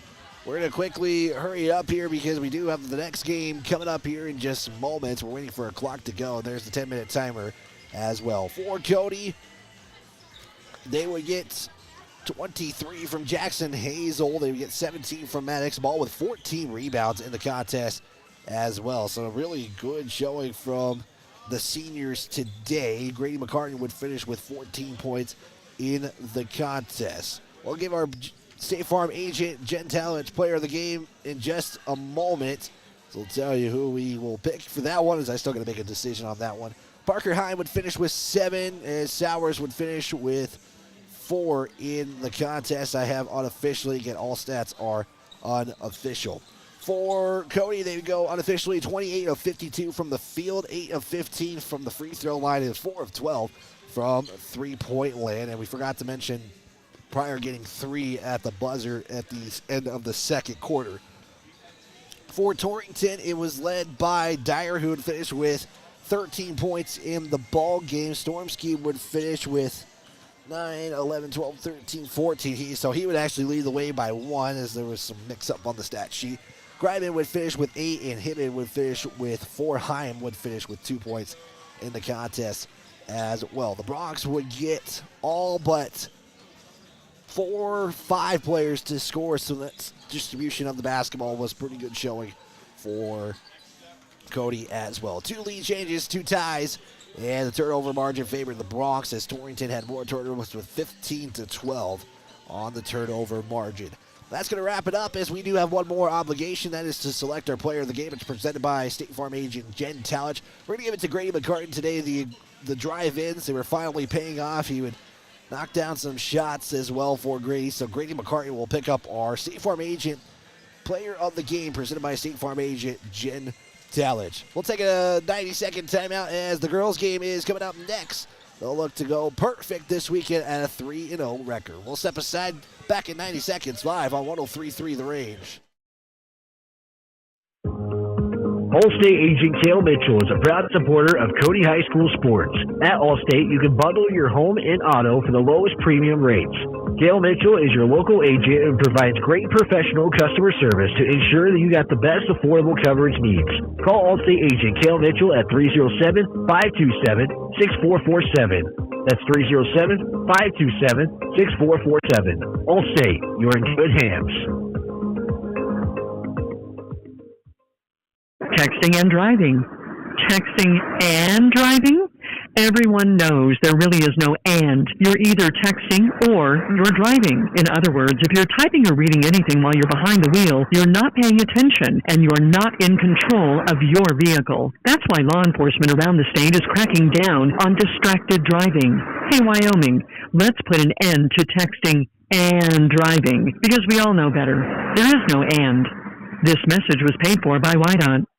When you make the right decision, it feels good, like picking the perfect paint color or choosing a healthy dinner. It feels really good to make the right insurance decision, too. That's why State Farm agent Jen Talich is right here in Cody to help you select the right protection at the right price. Jen and her team will make sure you understand your State Farm coverages so you'll know what to expect if the unexpected happens. With State Farm agent Jen Talich, it's easy to make the right choice. Just call her. When you want the real deal, like a good neighbor, State Farm is there. Thanks for the opportunity to earn your business, and good luck, Cody, Bronx, and Phillies.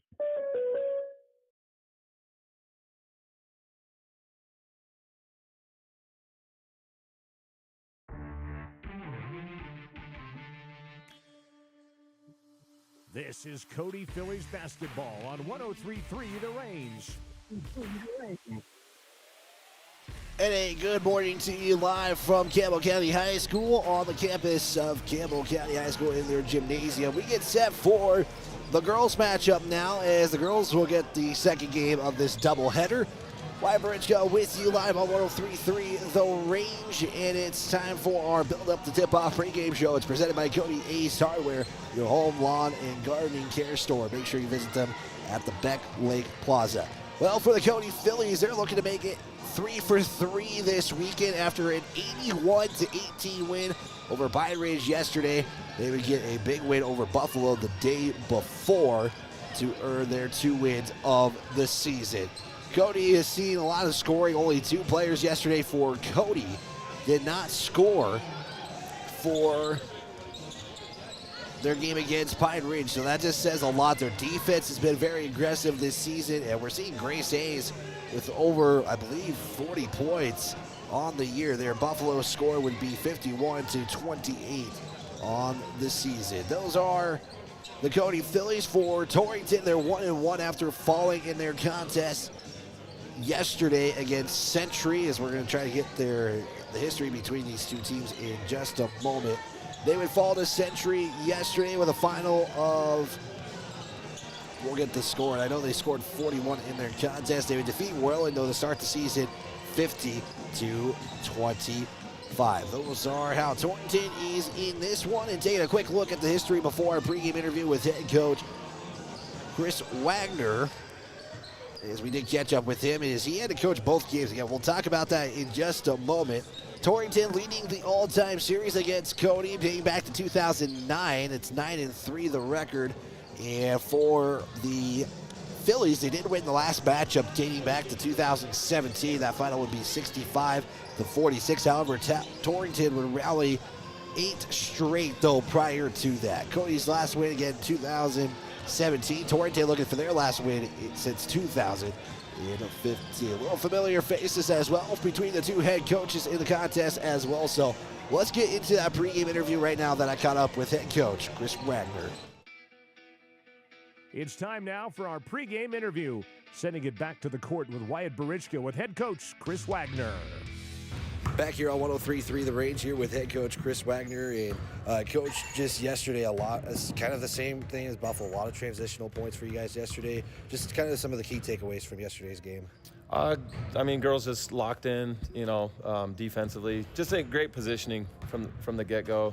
I felt like we weren't trying to overwhelm and just overpower people, even though like we were able to a lot of the time. It was more just the person on ball just doing their job of just pressuring and then allowing the others to come in and get the steal, whereas before we have the tendency to just overpower and try to do it all ourselves. And I think we did a better job of relying on our help and the rest of our teammates to get the steal. You were talking about the help of the teammates. I mean, I think I had 2 Phillies that didn't score yesterday from your bench. What does that say about just the distribution of your team, but also everybody trying to get involved? Yeah, just a good balance of everything, I guess. I mean, we're, we know where a lot of the scoring is going to come from, but that doesn't mean we don't train everybody to be ready and, be in positions to score. It was one of those games as an opportunity to get a lot of bodies in, get them in early. And, luckily early in the season, hopefully get some confidence going for everybody. It's always nice to see some shots go in on the varsity floor. So let's move into the day. First, I got to ask you, since you're coach of the JV game, this is an interesting thing. You got to coach the JV, then the varsity game. Does that maybe take any time away prepping for the varsity game, or do you kind of have an idea of what your game plan is? Not really. I mean, I already kind of have an idea. We're so early in the season, there's not a lot of massive adjustments. We try to have our program all play a little bit of the same style of everything. So, it's going to feel a lot of the same. It's just a different set of players, and most of these players come in and play in the varsity game anyway. So it'll be good to key in, specifically on them, and yeah, it'll be a fun one. A couple more questions. You guys have had now a couple of early games, but this one's even earlier than normal. How do you? What would you prefer? Did you prefer the morning or later games? And is it weird to be playing an early morning game like this? Yeah, it's not me. The girls, I kind of asked them, like, what do you guys like? And I think they would mostly opt for if they had got stuck with like a 9 p.m. game, I think they'd struggle. I think the early stuff, they're so used to 0 hour and getting in the gym early in the morning. Like this should feel a little bit more natural to them. They just need to extend their warm up a little bit, not treat it as if they've been walking around school and had the blood flowing and they're just going into a regular afternoon game. They gotta kind of extend the warm up a little bit longer and just make sure the body's prepared to go. Taking on Torrington, they've played a couple of games. What have you seen from this team, and what are some things you're going to be looking for from your team today? I think they're just aggressive. They got a couple really good ball handlers that we can't just overpressure and expect to overwhelm, because they can get inside and get to the paint and get some easy touches there. So a little bit of what you saw yesterday, just kind of doing a better job of just staying in front, not reaching and getting out of position.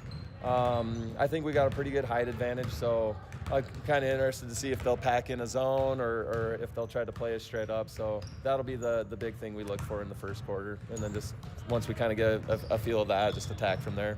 All right, Coach, I'll let you get to your unique situation. Thank you for your time. We'll talk to you after. Hey, I appreciate you. Yeah, again, Coach Wagner coaching 2 games today. Coaches the JV earlier in this one, and now coaching the Cody Phillies in their game. And then again, I apologize, head coach Jay McCarthy was on his way for post-game remarks. I told him to come up at halftime. We'll talk to him just a little bit. Again, it was a really good win for the Cody Bronx. And now time for the Cody Phillies to get their starting lineup. As we'll start with Torrington. And we do have actually that starting lineup today, unless anything has changed in the starting lineup. And actually, there might be some changes. Here's the lineup I have. It is number 4, Natalie Long. She'll be followed by number 11, JC Hurley. Number 21, it is Maddox McIntosh, excuse me. Number 22, it is Kennedy Reinhardt, followed by number 34, Taryn Stokes. That is the starting 5 for Torrington, and for the Cody Phillies, it's going to look like this. It is number 0, Ellie Tallich, followed by the sophomore, Macy Ball, followed by the lone senior, Sophia Radakovich, the sophomore, Grace Hayes, and Cindy Simone, the junior, will round up the starting 5 for the Phillies. Cody going to be in their road blue uniforms, gold numbers and letters.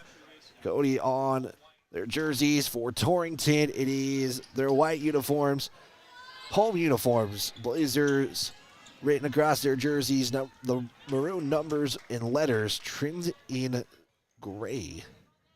Unique combination there. Radakovich in the center circle for Cody. They'll see Cody control the opening tip as Grace Hayes quickly is looking for Tallich, and then will turn it over as she was looking to save it to Radakovich. And Cody will start with an early turnover 10 seconds into the contest. Over the midcourt stripe, it is Hurley, who was not on our starting lineup prior to this, so it did change from yesterday to today when I talked with the head coach. Here's a blocking foul on Tallich as Tallich went to the floor, but she is okay and gets quickly up. She'll pick up her first, team's first. Head coach for we'll get those numbers in just a minute as that goes out of bounds from Torrington. It will stay with Torrington. It's Chris Strampy, who's the head coach for Torrington. I had to get my names in just a moment as the shot's altered by Cody. Torrington's able to secure it by Stokes. Here's a long 3 from Reinhardt. It will drop, and Torrington will start with a quick 3-0 advantage over the Phillies here. Hayes loses control. We'll get a call first, and the two head coaches again have some history with each other. Both went to college together. They were the older of their degrees when they left. As Coach Strampy, when I was talking to him, was told me to mention to Coach Wagner, the bigger brother, is what I was told. So Coach Wagner got a pretty good laugh out of that. Radakovich will spin inside and will miss the shot. It will be out of bounds. It will stay with Cody. We'll get a second crack at it for the Phillies. 3-0 on your Pinnacle Bank scoreboard. The Phillies are down the first time they have been down in Gillette. Radakovich with the spin and good. It will drop it in for 2. Phillies are taking that goose egg off the scoreboard. It's 3-2 on your Pinnacle Bank scoreboard in favor of Torrington. And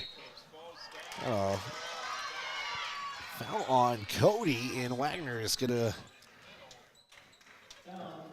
question the call there. It looked like Cody was pretty good as far as their defense was, but that's not going to be the case. Here's the inbound for Torrington, almost losing it there. Long at the top. Now we'll go to the right side. Spin inside the paint, up for 2. Can't get it to go. It's Hayes with the rebound. Hayes quickly trying to take it up off the glass and good. Awkward shot for Grace, but she's able to get it to go. 4-3, Cody with their first lead. Here's a 3 from McIntosh. That's off the mark. Secures a rebound from Radakovich. Page over the center logo. Here's a pass off to Talich. Talich goes right side to drive in. Will try to go off the glass. Can't get it to go. And Cody will have a one-and-done possession. McIntosh. The Lady Trailblazers will swing around, and they're going to get the travel with the extra little quick step there for that three-point shot. 4-3 on your Pinnacle Bank scoreboard again. 5:51 left to go. We'll talk with head coach Jay McCartan at halftime. And again, I did appreciate him making his way over. 5:40 left to go. Here's Simone. Simone has a lane, drives and slips down on the floor, though, and loses control of the basketball. And Torrington now has a one-on-one. Macy Ball trying to play defense, alters the shot. It's going to be picked up by Simone, excuse me. Simone to Talich, almost loses it. And a fight for the basketball. Radakovich comes up with it, and getting physical early here, but that's kind of how Cody likes to play. Get physical in this game. Talich looking to drive in the paint. Spins to the left. Will put it up for 2. It's good. Ellie Talich with their first score. Cody up double on Torrington. 6-3 now. Long. Far side. Looks to go baseline. Kick back out now to Stokes. Stokes is going to drive in off the glass, but a whistle first, and two freebies are coming up. Might have to use that word a little bit more. Freebies. Essentially what they are. They're going to give the foul to Radakovich. She just picked up her second. Stokes' first free throw is perfect. Makes it a 2-score game. We'll get one more free throw. Is seeing Coach John Scott, former coach of Campbell County, is talking with Coach Talich up there. As Torrington does make the second, makes it a 1-point game. Grace will be called for the travel. Seeing some names here today. 4:43 left to go. Cody does commit their second turnover of the contest. 6-5 your score. Is Hurley bringing it up for the Lady Trailblazers over the midcourt circle. We'll get the screen from Long. Hayes will match up defensively. Here's a handoff from Stokes to Hurley. Will get the shot to drop. And that's going to be a foul on Boudry, who checked in for the first time. And Torrington goes up by 1 to make it a 2-point game. 4:27 left to go, and Hurley at the line to make it a 3-point play. And Torrington is successful. 8-6 now in favor of the Phillies. Hayes will go over the midcourt stripe. Long pass to Simone. Looks for the inside pass to Talich. It's deflected out of bounds by Reinhardt. As Radakovich takes a quick breather. She's back in for Cody. Macy Ball will check out. Radakovic gets the screen. Talich was looking. He'll give it off now to Simone on the far corner. Hayes at the top. Torrington runs man-to-man defense as well as Hayes will drive in off the glass left side and will get it to go. It's Grace Hayes with 4, and it's a close game to start. Wide open underneath the basket was McIntosh. And Cody didn't even see her sitting there. And we're seeing Torrington back up by 2. Simone going to try to make it a 1-point game. Boudry tries to save it. Nice. Giving it off to Talich. She'll be fouled and go to the line. Foul will go against Torrington. They're going to give the second team foul to them. They're going to give Reinhardt on the foul. Talich at the line for points 3 and 4 tonight and trying to make it a tie game here, and we'll cut the lead down to 1. And we got one more free throw here for Talich to tie this up. 3:43 after the free throw. 10-9, and we're evened up at 10 apiece. Ball will check in for Talich.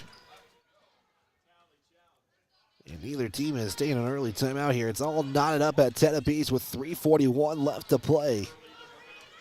Over the midcourt stripe is Hurley.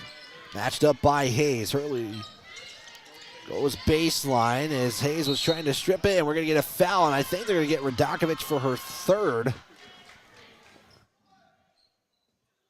No, they're going to give Grace Hayes, so that saves Radakovic early in this one. So Radakovic will pick up her first personal. Torrington will have it on the baseline. Inbound will go to Long. Long will throw it up for a 2-point shot. Can't get it to go. It's going to be off the knee of Hurley, and it'll go to Cody. Let's see a substitution check in. Now we're having an official discussion at the scorers table. 5 team fouls on Cody again. That puts Torrington in the bonus from here on out. And now we're going to have a discussion with another official.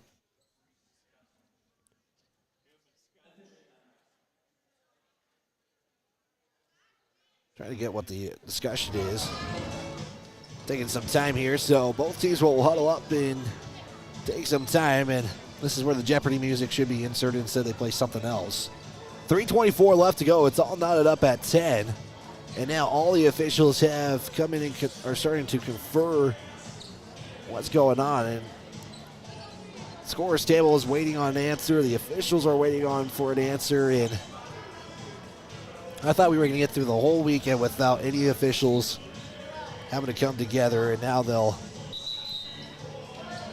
disperse. Talich is at the scorer's table getting ready to check in, and now we're going to see what's going on here. Is it going to be Cody basketball or Torrington? And not sure exactly what's going on. So now at the free throw line is Hurley. So there has to be a tech assess to Cody in some way, shape, or form as the first one will go. It has to be something with the scorer's book. Usually the case, at least for Wyoming High School basketball. JC to make it 2 for 2, and will do so.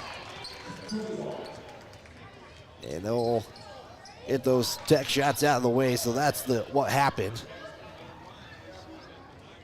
So Cody will get the basketball back. 3:24 left to go. 12-10 in favor of Torrington because Torrington got some freebies on a technical from Cody, which is usually the case there if there's nobody lined up in the free throw boxes. Radakovic can't get the 2 to go. It's going to be rebounded there by Long. Long is going to hurry it all the way, give it off to Hurley for 2. Can't get the shot to go. Hayes rips it away and trying to take it all the way. She has a 1-on-2. Can't get that shot to go. Gets a second chance for Talich. Talich can't get the 3-point to go, and out of bounds it will go to Torrington.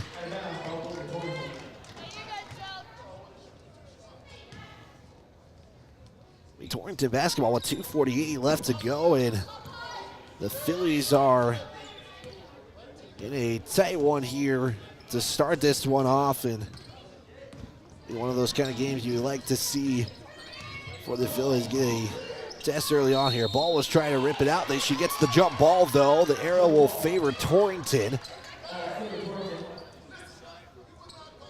2:32 left to play. Inbounding it will be McIntosh. We'll get inbounded to Hurley. He continues their man-to-man defense. Stokes by Radakovich. Stokes is going to drive in as Radakovich will alter the shot. Get in the way of it. Stokes picked up the rebound. It's going to be a turnover for Torrington. Hayes, nobody behind, will lay it up and in for two. And we're back tied here with 2:06 left to go. And we're going to get a timeout from Coach Staple. And that will be with a quick 30-second timeout, so we'll keep it here with 2:01 left to go. And let's give a big thanks to some of our sponsors who make this broadcast possible. Big thanks to Canyon Therapy for your physical and occupational needs. Make sure you visit Canyon Therapy. Also, big thanks to YDOT. Seatbelts save lives. Buckle up every time you get in your vehicle. Also, Pinnacle Bank, the way banking should be, and State Farm agent Jen Towich, like a good neighbor, State Farm is there. So a quick 30 from Torrington. Nothing has been decided up to this point. We're all knotted up at 12 apiece.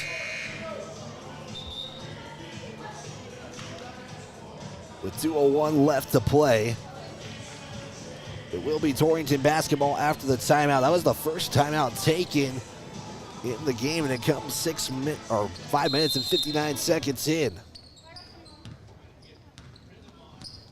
Long over the big court stripe. Gonna try to switch the defense as Hurley will try to save it out of bounds. Cody will get the basketball back. After Hurley was trying to save it after a pass that went a little too far for her. 1:52 left to go. Hayes, a slow walk up. Give to Talich. Now to Boudry. Boudry drives in right side. She'll dribble with it as she picked up her plant foot. She immediately acknowledged it.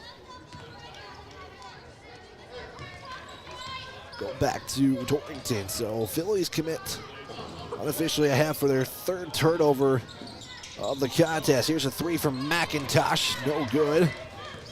Rebounded by Hayes.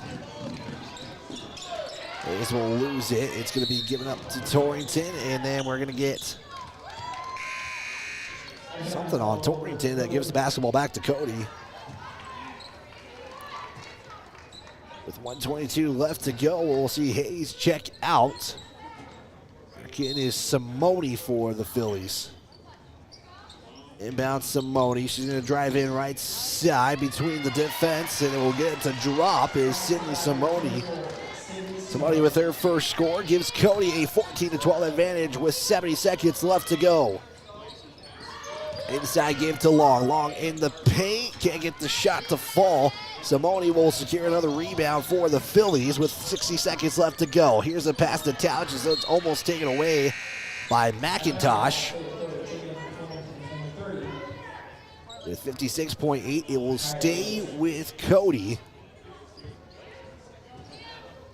Boudry, Simone, Radakovich, Ball, and Talich, the 5-in for the Phillies in the final minute. Inbound to Simone. She'll make her way to the top.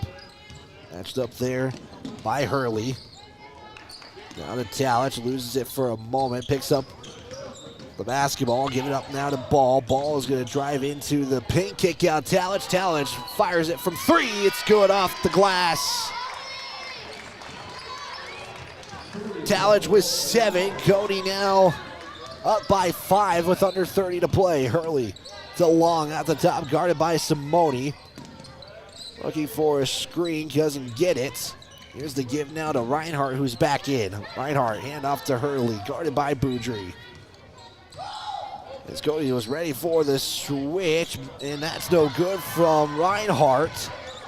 Radakovic now gives it off to Simone with 4 seconds left to go. Boudry drives in, floater from 12, it's in and good with no time on the clock. And Cody, after being tied with Torrington in the first 6 minutes, now we're up by 7. We'll step aside, 30-second timeout. Second quarter action is on the way right here on 103.3 The Range.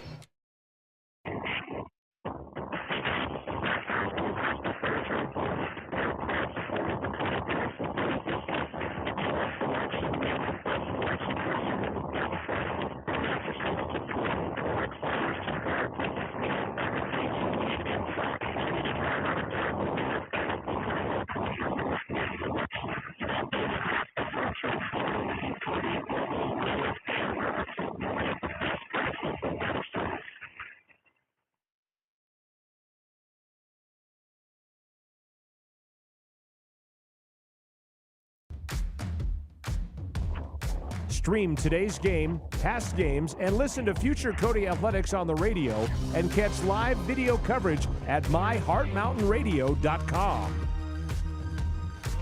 Getting ready for second quarter action. Cody and Torrington were going back and forth. We had 4 lead changes and 3 ties heading into the second quarter of action. The Phillies leading this one 19-12 on your Pinnacle Bank scoreboard. Second quarter action is going to get underway. It will be Hayes, Ball, Talich, Simone, and Radakovic, the starting 5 for the Phillies to start second quarter here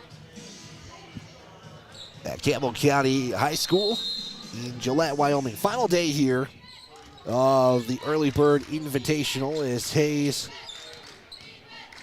will give it off to Talich. Talich will hand it off now to Simone. Torrington will play that one man-to-man defense.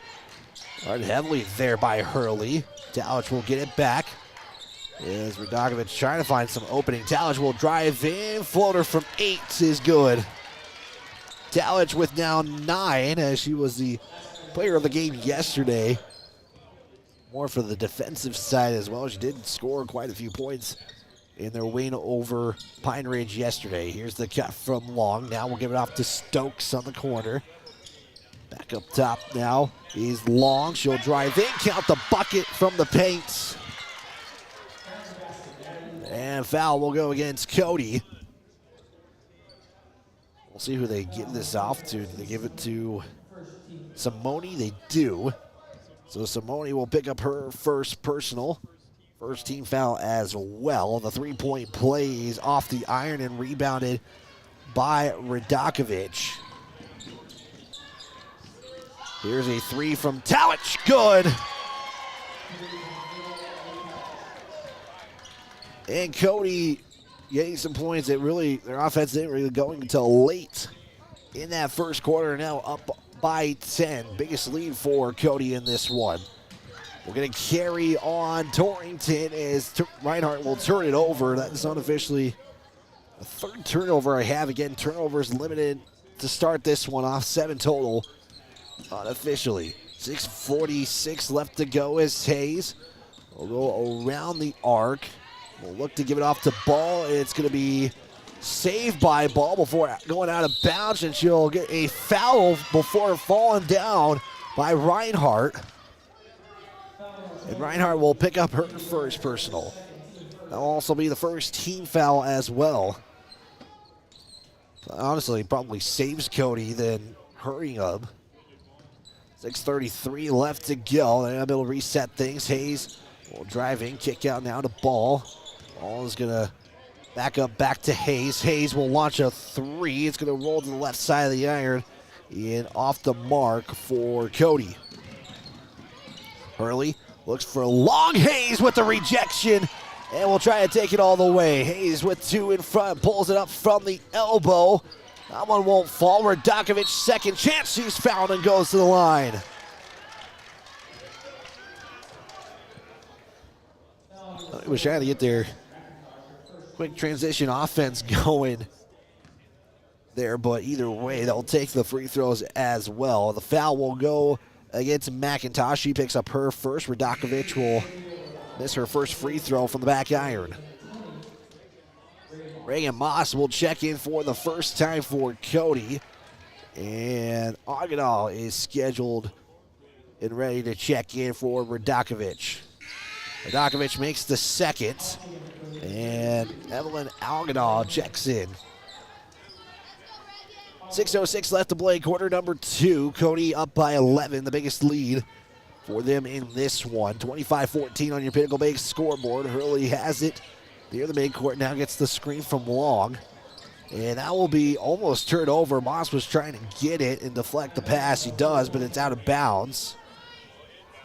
It will stay with Torrington.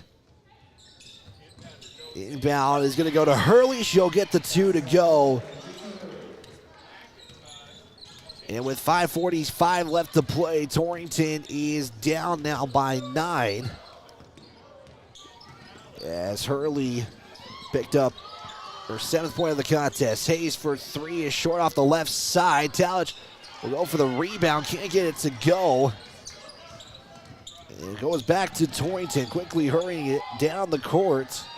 As Talich will save it. He's on his way out of bounds, and quickly Hayes gives it off to Agadaw. Agadaw is going to throw it up for the shot. Can't get it to go. Yeah, it's a quick one and done for the Phillies. It's almost turned over. Moss trying to go for it. And it's going to be going back to Cody.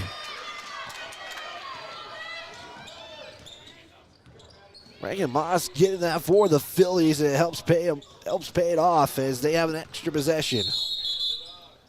And we'll get a timeout taken by Cody. Maybe trying to slow things down here for just a moment. 5:54 left to play. It's a long timeout. We'll take a 30-second timeout with 5:54 left to go. It is the Phillies 25, Torrington 16. Back after this on 103.3 The Range.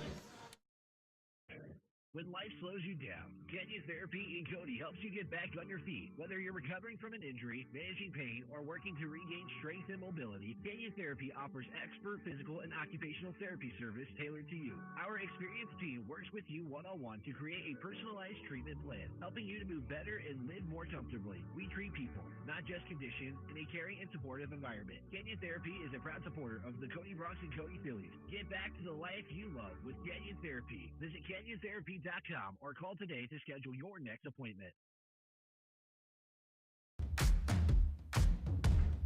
Stream today's game, past games, and listen to future Cody Athletics on the radio and catch live video coverage at myheartmountainradio.com. Timeout taken by the Phillies. They take their first of 5. 5:54 left to go as we had some chaos as the ball was loose for quite a while. Cody ended up with it. And Cody leading this one 25-16 on your Pinnacle Bank scoreboard. They're going to have the basketball back. Again, I don't know. Sometimes you just kind of have those hot potato type things go on. It is Cody basketball. Hayes, wide open 3. She just walks up to it to set up. Couldn't get it to go. Talich for a second chance. Can't get that one to go either. And it's an extra rebound for Torrington in this case. Cody comes up with the steal. Here's a attempt to Talich, and we're going to get a foul on Cody. One of the games that, Cody is pretty good at just tough defense and physical defense as Maddie Boudry will check in for Talich with 4:37 left to go. Inbound will go to Hurley with 4:33 left to go. Hayes waiting for her at the half-court stripe. Hurley goes one way with the screen, gives it off to Stokes. It was almost taken away by Moss. And a fight for the basketball will end up with Agadaw. And it's going to be a jump ball. I believe that will be the case. And it will favor Torrington.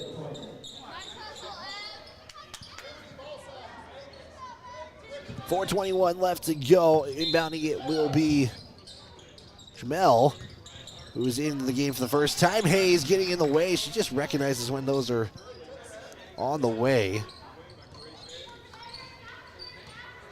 Be Hurley now. Give it to Stokes as he's matched up there by Agadaw. Agadaw playing tight defense there. Hayes again trying to get in the passing lane. She's able to do so. Hayes crosses it over, goes for Moss, gives it to her for 2. It's good. Reagan Moss with her first score, and Cody is up by 11. 27-16 with 3:47 left to go. He's matched up by Hayes. Cody switches defense, and now Hayes' assignment is long. Long gets the screen, drives into the paint, will throw it up for the two, no good. Another fight for the basketball. As Long took a hard fall to the ground, and she gets up and she's doing all right. Yeah, these are a physical game in this first half. And it's both teams, it's not just one team either. There's a couple of substitutions. Simone and Agada are out. It's Radakovic and ball in for the Phillies. Hayes, quick floater from 12, it's good. As Grace Hayes gets her first bucket of the second quarter, she has 8. I wish she would be near that 20-point mark right now if the other 2 days said anything. 29-16 your score on the Pinnacle Bank scoreboard. Hurley is going to skip the pass over to Reinhardt. The three can't go, and Moss will secure a rebound for Cody. Inside to Radakovic. Transition bucket's good. And Cody's starting to keep it going. Momentum will force Torrington to take a timeout with 2:57 left to go. It is the Cody Phillies 31, Torrington 16.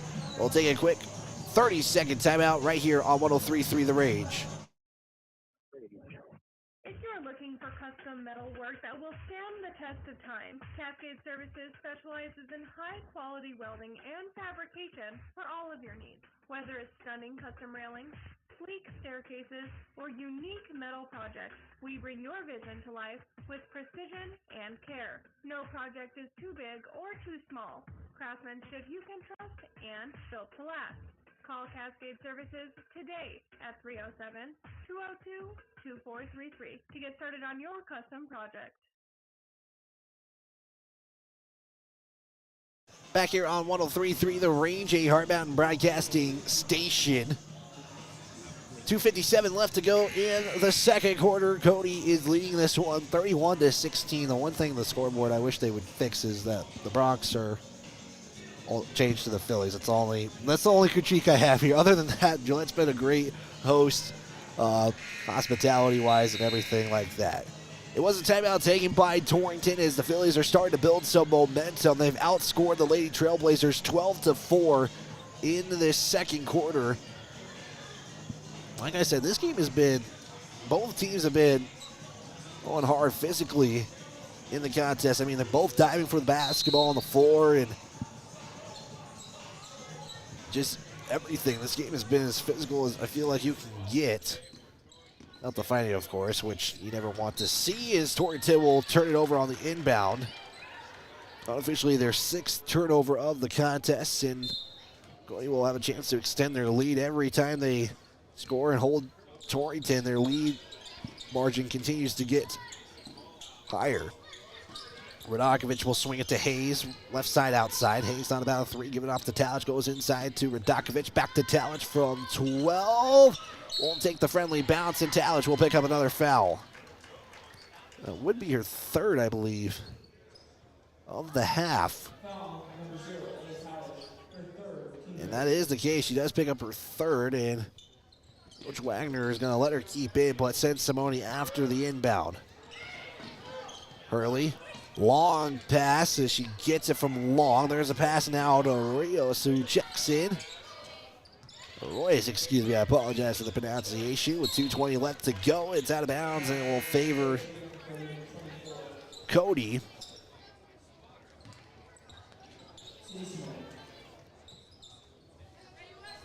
.220 left to go. It's still 31-16. Talich does go to the bench with three personal fouls.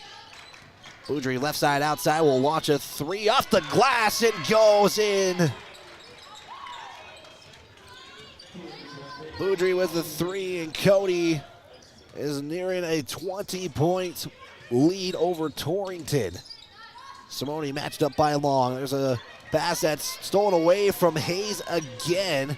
Hayes spins, puts it off the window, can't get the first shot to go. Second chance, here's a 3rd chance for Cody, and can't get it to go as it will stay with the Phillies. 3 opportunities, and Wasn't able to get anything to go. Radakovic will check you out. Coming in is Ball for the Phillies. Moss will inbound it. Give it off to Hayes. As Hayes will give it to Boudry up top to set the offense. 1:40 left to go. Boudry to Simone. There's the screen. Simone will pull it up for three. Hits the back iron. 5-4 the basketball. Stripped away from Moss for two. Count the bucket.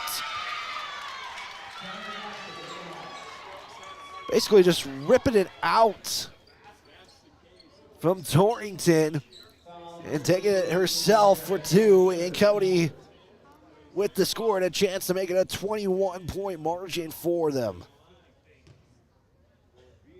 First charity stripe shot for Moss. Can't get that one to go. And Cody now going to bring some pressure defensively. Stokes will look for Reinhardt. Can't get the pass secured. It's a turnover, and back to Cody it goes. It's a 20-point lead for Cody, to be exact, with the final 77 seconds left to go. Appreciate you tuning in. However you may be tuning in live on 103.3 The Range, as well as our video on myheartmountainradio.com. Ball is going to kick it out to Simone to the left side. Simone drives in, gets some contact, throws it up. And we're going to see some free throws coming up.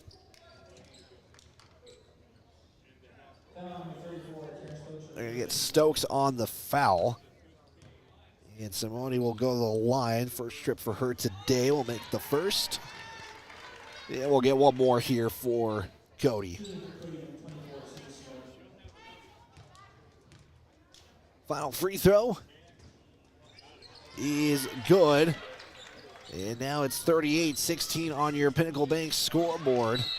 Out of bounds, it will stay with Torrington. 58.8 left to go. Inbound will go to Long. As Long is going to look to drive in. Almost loses that. That should be a travel, and that is the case for the Phillies to get it back. Torrington commits their 10th turnover of the contest unofficially. With 50 seconds left to go, Moss. Right side outside, back to Hayes. Hayes is at the top. We're going to get a screen from Ball. Swings it up top to Simone. 33 seconds left to go. Simone drives in, was trying to kick it out, and we'll get a travel on Simone. And it will turn it over for Cody. 30.6 left to go. It's Cody going to bring the full court pressure. Here's a pass now for Rios. Rios will get it to go. And Torrington with another score. That was just their third bucket of the quarter. Boudry will cross it over. You're going to get the carry right there. Was waiting for that call to come. Took a second. But final 9.9 left to go. Cody going to bring the pressure. Maybe try to get an extra opportunity. Hurley quickly matched up by Hayes. Trying to get it over the midcourt stripe. Does. There's a pass that's given off now to McIntosh at the buzzer. Count it. And like we've seen that earlier today in this contest as well. That three is courtesy of McIntosh. And Torrington will go into the half down. The Cody Phillies, though, leading 38-21 as we're going to get that 2-minute report from Keel Sanitation. We'll send it there right now.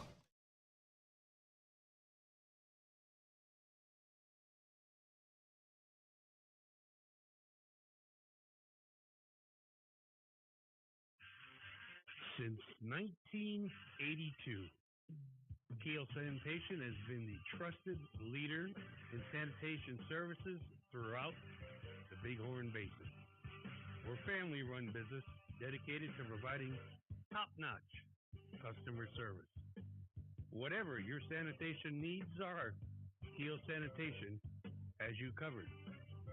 We offer a comprehensive range of residential and commercial trash collection options featuring a variety of containers. Our roll-off containers range from 10 to 40 cubic yards. We also have 95-gallon roll-out carts and steel dumpsters, including bear-proof containers. Our septic services include thorough, high-pressure back flushing to ensure your system is Keel clean. For your convenience, we also offer 24-hour emergency septic services. To meet all of your sanitation requirements, we provide portable restrooms for any occasion. Our offerings include standard portable restrooms, hand wash stations, and handicap units. We also specialize in services for the oil field, including portable restrooms, potable water, roll-off containers, and vacuum services. Be sure to check us out, tealsanitation.com. We're also on Facebook. Look for us in there under Teal Sanitation. Give us a call, 307-587-6616.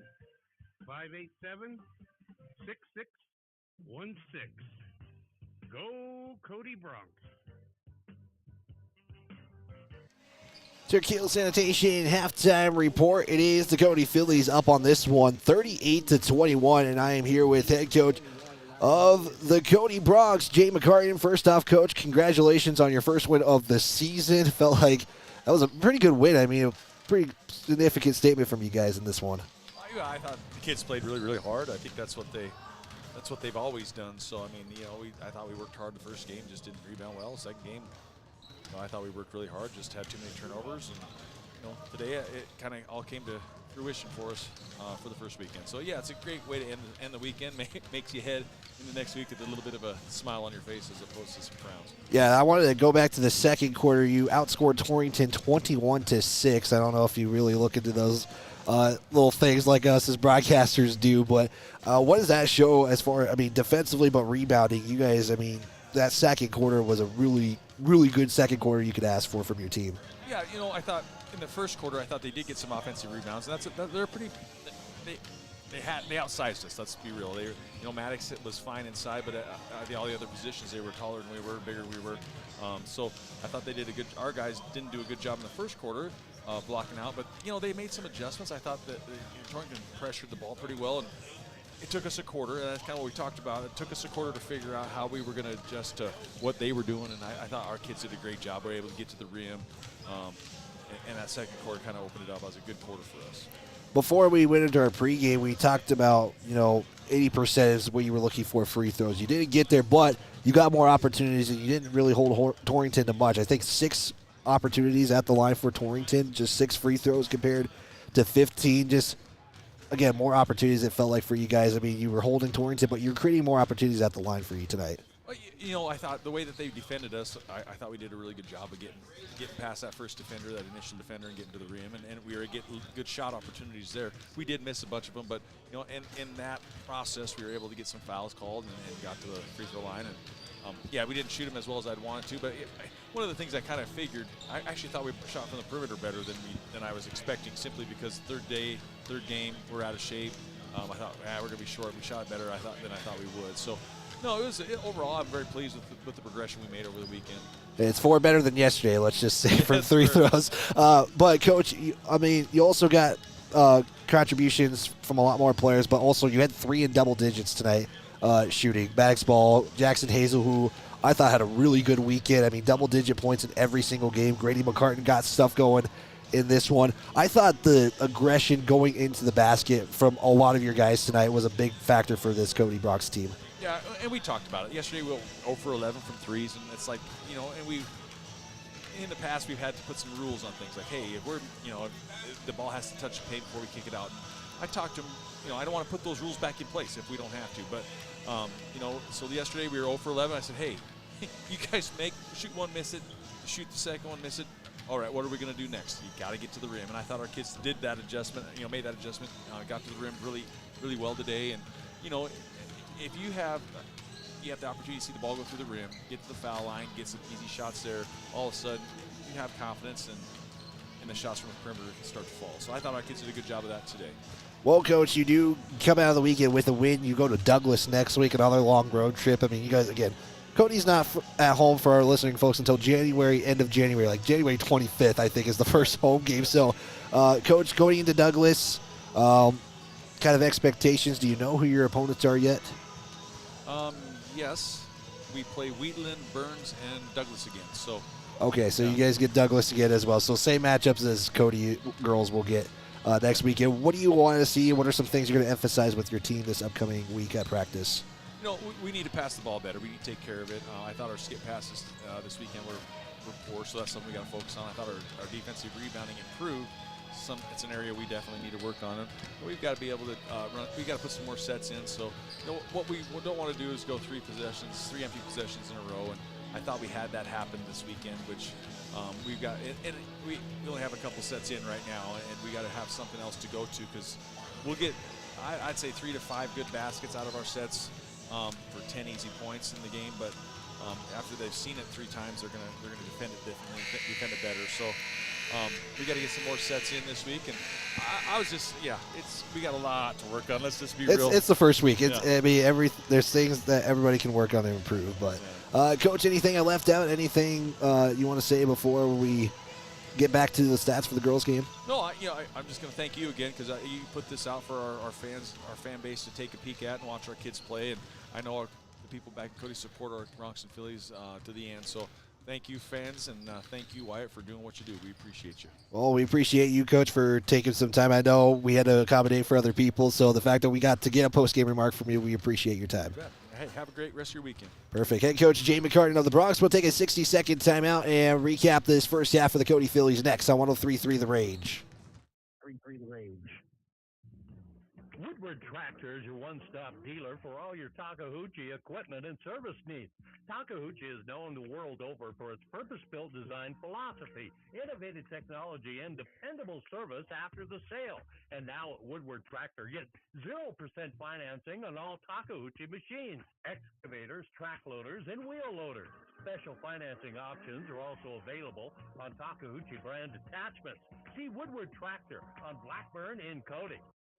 With over 40 years of combined experience, Park County Glass can handle all of your auto and residential glass needs. Serving the Bighorn Basin since 1982 with quality you can depend on and service from the heart. Stop in or call your auto glass specialist at 307-587-9303. That's Park County Glass at 307-587-9303. Allstate agent Cale Mitchell is a proud supporter of Cody High School sports. At Allstate, you can bundle your home and auto for the lowest premium rates. Cale Mitchell is your local agent and provides great professional customer service to ensure that you got the best affordable coverage needs. Call Allstate agent Cale Mitchell at 307-527-6447. That's 307-527-6447. Allstate, you're in good hands.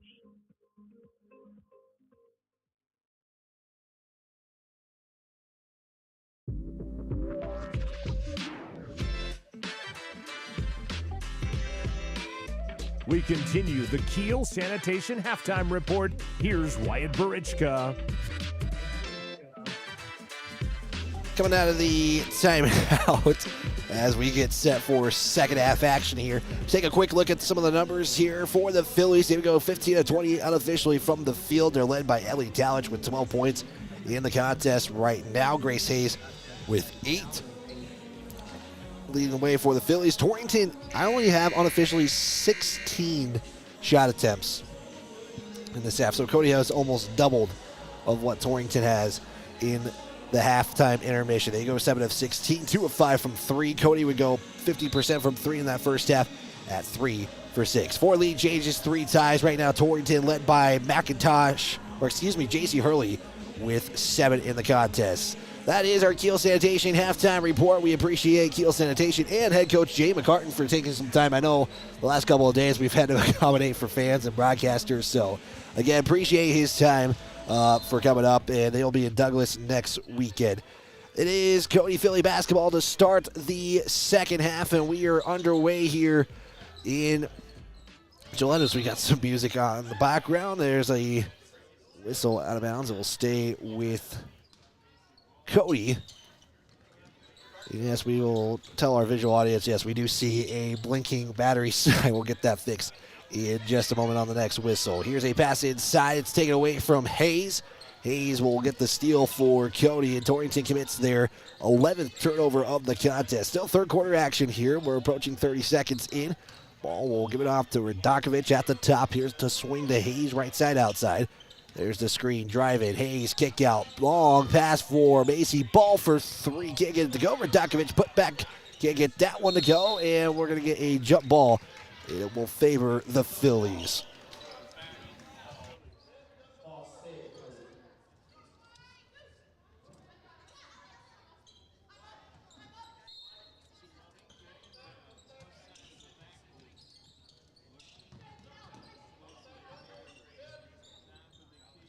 Should have fixed our technical difficulties. We apologize. 7:12 to go. Cody Phillies, after the jump ball, gets a score from Talich. And she's got, right now, 14 in the contest. Here's a three from McIntosh. It goes off the backboard and out of bounds for Cody.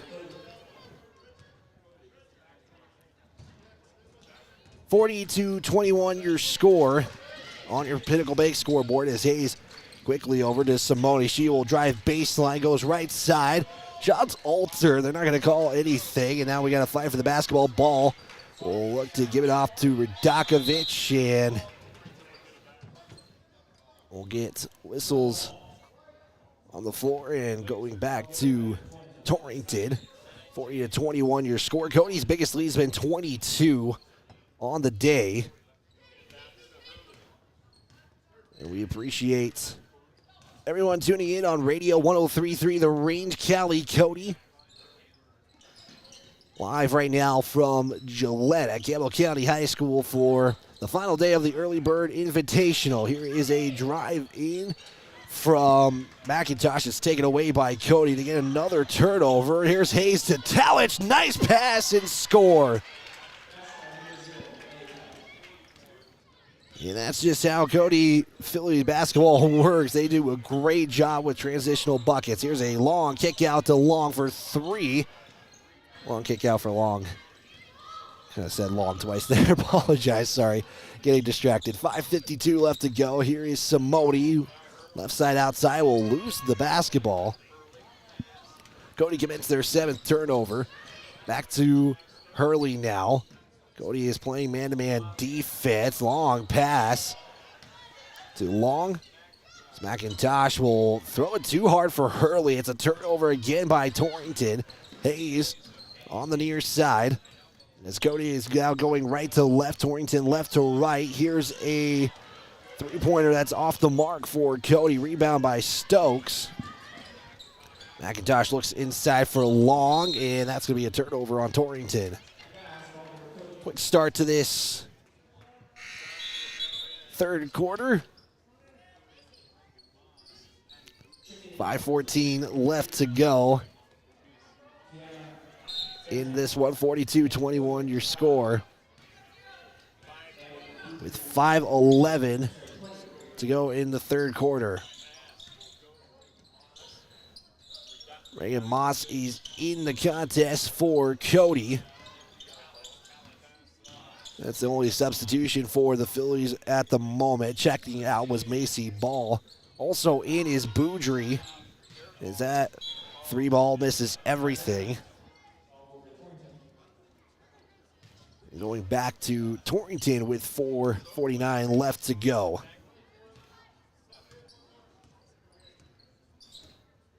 Hurley at the top as Cody is getting ready to try to create a trap. They can't do it. Here is a turnover, though, Cody is able to get. Hayes Has Hurley in front. Hayes is going to throw it off the glass and can't get it to drop. And bringing it up court will be Reinhardt. Hurley now gets around Hayes, gives it up to Long, as Long is going to take the screen. Another turnover for Torrington. Moss has McIntosh in front, stops, gives herself a chance. Couldn't get the easy bucket to go, but Hayes will clean it up and put it in.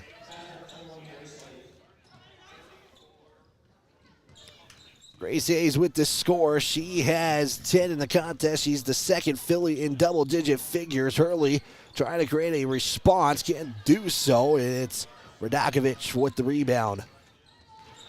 Boudry will bring it up over the midcourt stripe. Goes left side outside. Gonna get a screen from Talich. Boudry to Hayes. Hayes, right side drive in out to Moss. Moss is gonna give it up now to Radakovic. Swing it to Talich for three, knocks it in, it's good.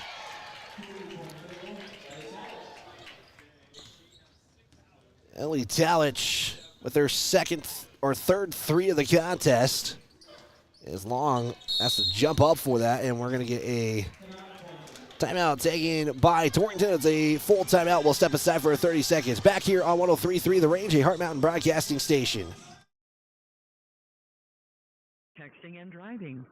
Texting and driving? Everyone knows there really is no and. You're either texting or you're driving. In other words, if you're typing or reading anything while you're behind the wheel, you're not paying attention and you're not in control of your vehicle. That's why law enforcement around the state is cracking down on distracted driving. Hey, Wyoming, let's put an end to texting and driving because we all know better. There is no and. This message was paid for by White-On.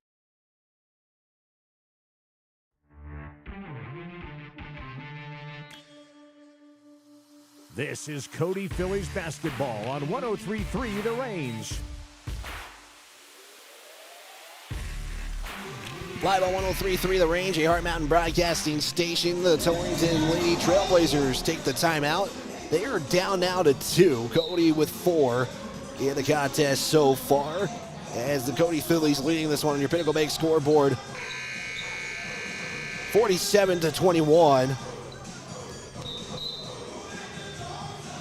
And it will be Torrington basketball after the timeout. Again, Torrington took the timeout. Long had a pass that she had to reach up for to secure, and it will be Torrington basketball again after the timeout.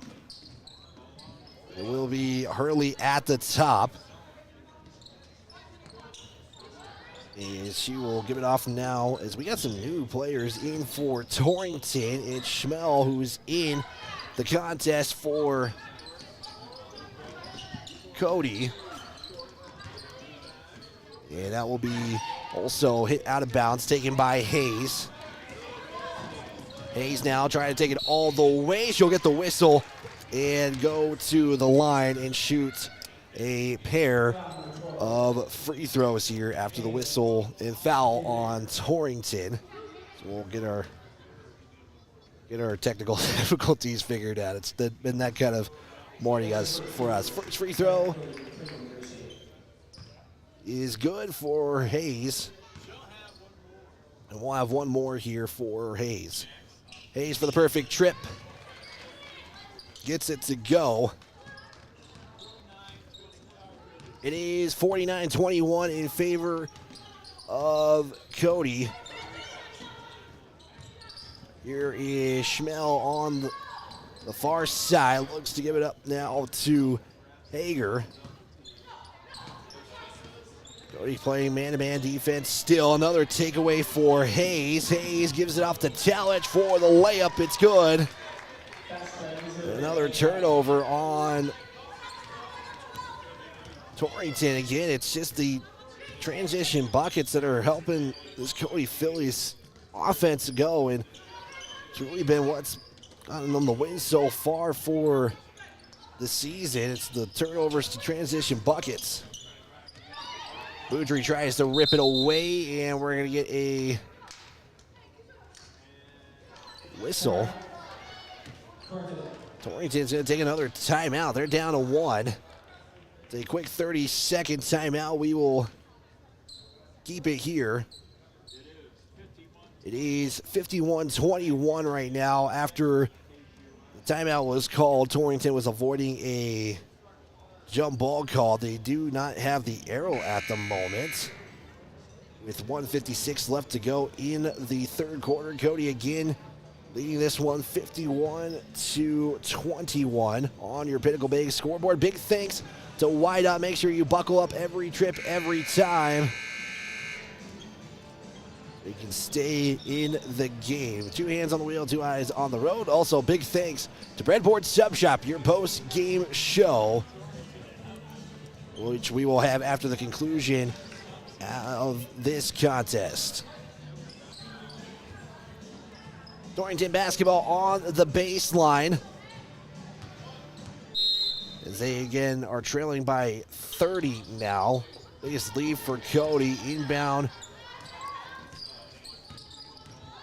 is for Torrington. Here is the give to Long at the top. Here's a drive in for Long in the paint. Shot's no good as Agadaw is in for Cody. Gets the rebound, pass inside to Simone. Simone will have the whistle, and they're going to think they got the jump ball. Yes, that will favor Cody. What I thought is that was all on the ball. There was no foul. I didn't see a foul there, so it's going to be a timeout on Cody.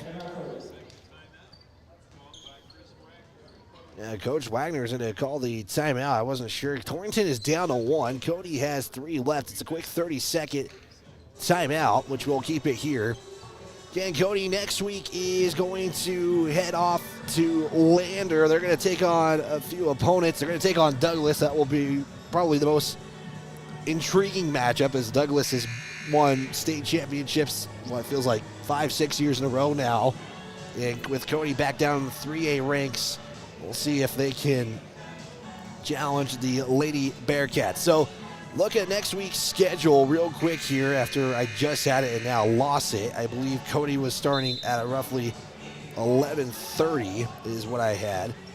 Friday's matchup, once I get it here, we'll figure it out. Takes a second to get there. 1:32 left to go, waiting for Torrington to make it back up. So Cody at 12:30 will take on Burns, and then they'll play at 3:30 against Wheatland. That'll be Friday's schedule.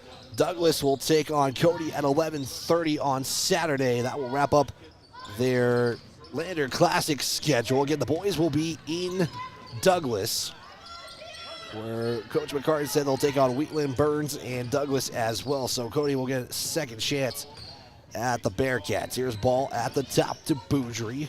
Boudry is guarded heavily there by McIntosh. Inside now to Agadaw. Loses the handle for a moment. Able to corral it back. Boudry pulls it up for 3. Fires it. Nails it. Good. Maddie Boudry with 3. She has 8 points in the contest. Under a minute to go. 54-21. Your score, we have an offensive foul on Torrington. That's just another turnover on the Lady Trailblazers. They're going to give the foul to McIntosh. And Cody will bring it back up with under 50 seconds left to play. Boudry will look for Simone. Simone's going to give it off to Ball. Ball will lose the handle for a moment, and that will stay the case as it will go to Torrington with 39.9 left to go.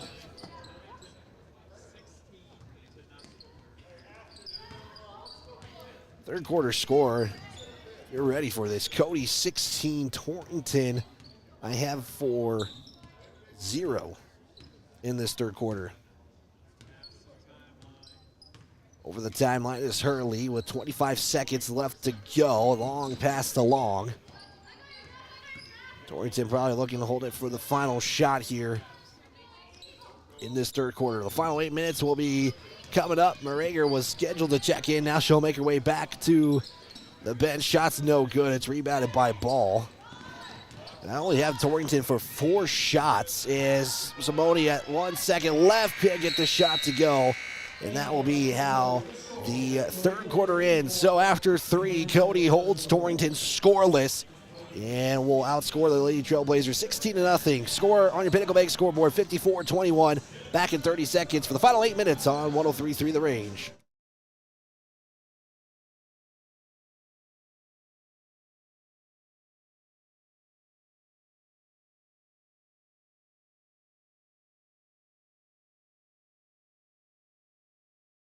Right protection at the right price. Jen and her team will make sure you understand your State Farm coverages so you'll know what to expect if the unexpected happens. With State Farm agent Jen Talich, it's easy to make the right choice. Just call her when you want the real deal. Like a good neighbor, State Farm is there. Thanks for the opportunity to earn your business, and good luck, Cody Bronx and Phillies. The fourth quarter is here. The final 8 minutes start now.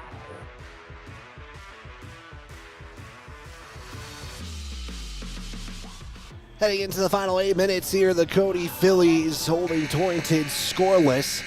Outscored Torrington 16-0 in the third quarter and have a 54-21 advantage going into the final 8 minutes. The music here has been fantastic today, I will say.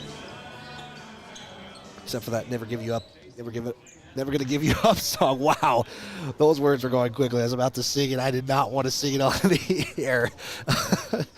So we saved the audience from that disaster. Final 8 minutes going here on this one. It will be Long who will bring it up. Guarded by Simone. Hayes will get the steal. Hayes has a 2-on-1. Dish it off to Simone. It's good. And the Cody Phillies are on an 18-0 run in this second half. And they lead right now 56-21. Long again at the top, trying to find somebody to give it off to. It's Hurley. 30 seconds into this fourth quarter. As a long pass to McIntosh. McIntosh on the left side. That will drive in baseline, throw it up for two. It's no good. And it's going to be rebounded by Ball. Ball on the right side. Gives it up to Talich. Looks inside for Radakovic. Radakovic back to Ball. Has Simone if she wants to. Now we'll give it up to Simone. Simone will drive in right side. Back to Radakovic. Now to Hayes. And Cody is doing a good job moving the basketball right now. Simone, though, will look to cash it in. Can't get it to go. And Ball will secure the rebound. Gets another second chance. And we'll have a foul on Torrington. Going to give the foul on McIntosh. She will pick up her third. Talich will inbound it in for the Phillies. Hayes gets the inbound. 6:50 left to go. Fourth quarter action here. We'll have our Breadboard Sub Shop post-game show after the conclusion of this one. Simone will give it into Radakovic. Back to Simone. Shot is blocked. Hayes, second chance. Good. Grace Hayes with 15. Or 17 in the contest, excuse me. I'll have to find where I missed my numbers on here. Here's another turnover by Cody. Here's Hayes pushing the pace, has a 3-on-2. Back to Simone, can't get the shot to go. It's out of bounds. It will stay with Cody. Simone will inbound it. Hayes, or no, they'll switch it up to Hayes now. Hayes inbound. Simone will go inside the arc. Looking to hand it off to somebody. Got to give it off to Talich now with under 6 to play here. Fourth quarter action. Talich, hand off to Hayes. Hayes in the paint for 2. It's good. And Hayes now with 19 in the contest. Hayes a score away from 20 points. It'd be her third game with 20 points on the season. Shot there is no good from Reinhardt.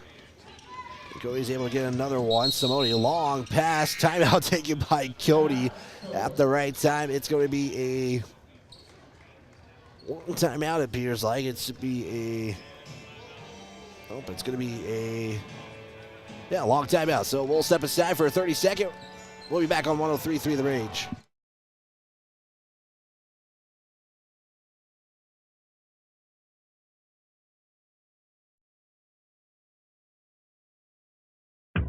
Hey guys, this is Zach Haskell with Haskell Furniture and Flooring. We are a proud supporter of the Cody Bronson Phillies this season. If you want selection, we have the best selection for you with the best prices. From mattresses to flooring or recliners to fireplaces, we have everything you need in stock. No need to drive out of town when we have everything here locally for your next selection.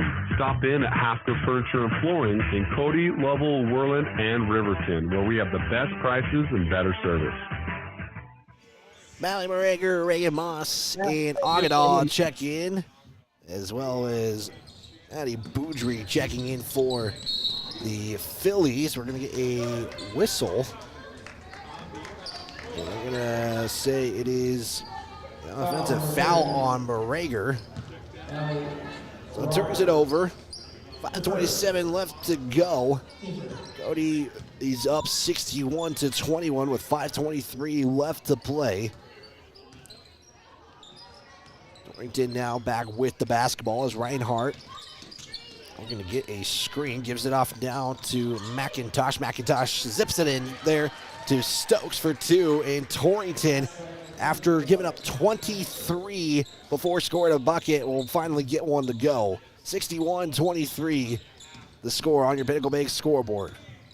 Morager loses the handle for a moment, able to pick it back up. Loses it again, now gives it off to Ball. Ball, right side, give it up now to Agadaw. Nice job and nice dish there for Agadaw to get two. And Macy Ball gets credited for the assist with 4:37 left to go, fourth quarter action. Again, Cody will be split this weekend. The first of two times that will be the case. We'll get a jump ball. Arrow will favor Cody. With 4:20 to go, and I guess it is running clock from here on out. So 40 must be the number needed. As we're going to see Haley Danzy check in next dead ball for the Phillies. We're waiting for substitution. Now they'll get the substitution as the clock was running for a while. They stopped out with 4:09 left to play. Ball will check out of this one. The officials are now figuring this out as you're going to possibly see Aubrey George and Callie Merritt get ready to check in. They're the only two Phillies that we haven't called on today. So the officials will disperse from their discussion as soon as I say that. They get ready to go back in. Possession arrow will favor the Phillies. I'm wondering if they ever changed that after the last jump ball. That might be the discussion here. So music gets ready to play here. And while we have some time, we'll give a big thanks to State Farm agent Jen Talich. Like a good neighbor, State Farm is there. She's your player of the game sponsor. You can see who those players are by listening here on our Breadboard Sub Shop post-game show or on our Facebook page, The Range 103.3. Also, make sure you check out those full interviews we have. We know Cody Swimming has a home meet today. Emily McKinney for the boys swimming team is swimming in Texas today. Nordic skiing is in their second day as we're going to get a push on Cody. There you give Reagan Moss the foul. Again, Nordic skiing is in their second day of action in Jackson. Alpine won't compete until January. Indoor track hasn't got their season underway yet either. Wrestling, though, boys in Powell, girls have a home invitational. Today it's been a two-day event. They hosted it yesterday as well. Well, we'll resume the final 3:46 here. They did give Torrington the basketball back. It'll be Matty Boudry with the foul. 3:36 in counting. So the clock is going back to, it will continue to count even on dead ball whistles. Officials are still acting like the clock has stopped. Either way, here's a drive in by McIntosh. McIntosh will get fouled on the shot and go to the line and shoot a pair of free throws. It will be their seventh and eighth attempts on the day. They're going to give the foul off. Saying Moss picks up the foul. even though she's already had one foul called on her. Foul is called. We're going to see Boudry and Moss checked out. We're going to see Mally Merritt and Aubrey George check in for the final 2:48. And Torrington is also going to empty their bench. So we're going to see a lot of substitutions here. Gunhammer has checked in. Rios has checked in, as well as Hager. And got a number 30 on the court. I'm not sure who number 30 is. So substitutions are changed. Cody back with the basketball. We'll get those substitutions back in just a moment. Merritt to Danzy. Danzy's going to give it back up to George. George down to Merritt. Merritt's going to take a long two. It's good. Merritt gets on the scorer's book and gives Cody a 65-24 advantage. Here's a drive in now from Castro, who's also into the ballgame for Torrington. It's Kia Jacobson, the sophomore, who's in the ballgame for Torrington. That is number 30. As Cody comes up with the steal. Here is Danzy now, pushing the pace. Give it off to Merritt. Merritt will drive in for two. It's good. Had open three if she elected to dish it off, but gets the two, and Cody getting some points here in the final 90 seconds left. Hager. Give it up now to Rios. Rios still looking for somebody. Now it will be knocked out of bounds from George. And we'll get also Sophia Watson checking in, and also we're going to get the freshman Grace Hibben in the ball game as well. Everybody getting some minutes here before the end of this one, as the first weekend of basketball for Cody is going to see the Phillies go 3-0. Final 40 seconds here in Gillette. That shot is good, as Mally Morager gets the two, and now are up by 45, excuse me.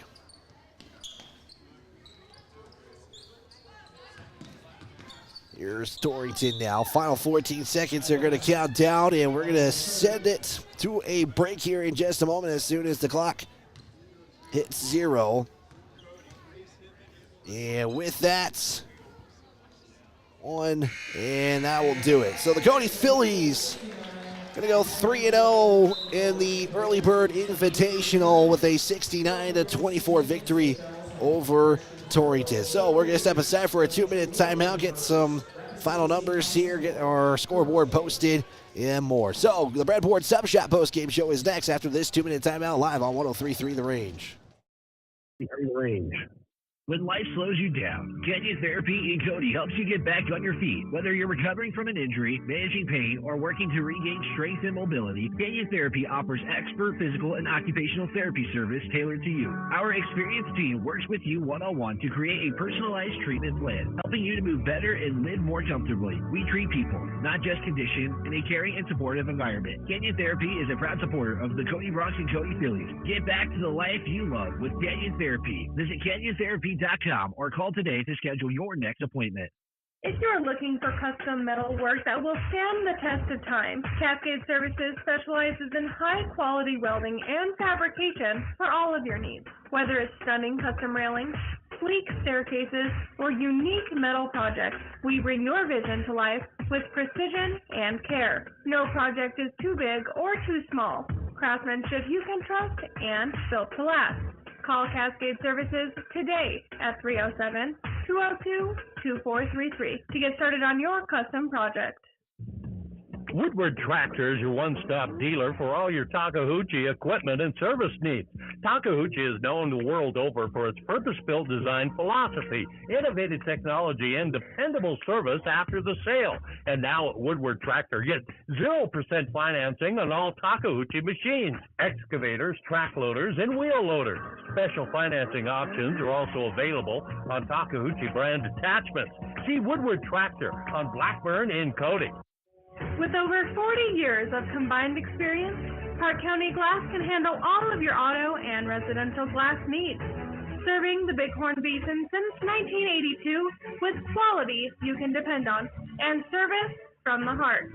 Stop in or call your auto glass specialist at 307-587-9303. That's Park County Glass at 307-587-9303.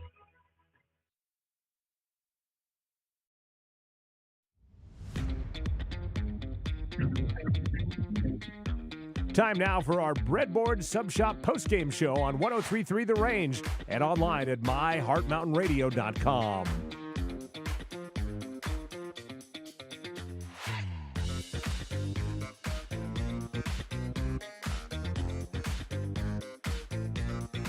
It's a final here from Gillette as the Cody Phillies earn the win. 69-24 is the final as the Cody Phillies with another impressive showing. It was a tight one at first. It was 19-12 as the game was kind of going back and forth in the beginning, and until the final 2 minutes, Cody was really getting things going. Cody would go outscore Torrington 19-12 in the first, 19-9 in the second, 16-0 the third. They would actually go on a 23-0 run to start the second half of action. Cody, though, would outscore Torrington 16-0 in the third. In the fourth quarter, Cody would outscore Torrington 15-3 to wrap up the contest. For the Phillies, they would go 28 of 46 unofficially from the field, 6 of 12 from three-point land, 7 of 9 from the free throw line, and for Torrington, 8 of 23 unofficially, 2 of 7 from three-point land, and 6 of 8 from the charity stripe. 4 lead changes, 3 ties in the contest. Torrington would turn the ball over more than Cody, 21-8 unofficially. I added 4. Those are some team numbers of the contest so far. We're going to take another 2-minute timeout. Yeah, we will get some individual numbers next. Again, we do plan to talk with head coach Chris Wagner. He's going to address his team and then hopefully make his way up for this one, barring that we have to accommodate for broadcasters here in this one. Again, the Cody Phillies take this one 69-24 on your Pinnacle Bank scoreboard in your Breadboard Sub Shop post-game show presented by Cody's Breadboard Sub Shop. Back in 2 minutes, live on 103.3 The Range. Allstate agent Cale Mitchell is a proud supporter of Cody High School sports. At Allstate, you can bundle your home and auto for the lowest premium rates. Cale Mitchell is your local agent and provides great professional customer service to ensure that you got the best affordable coverage needs. Call Allstate agent Cale Mitchell at 307-527-6447.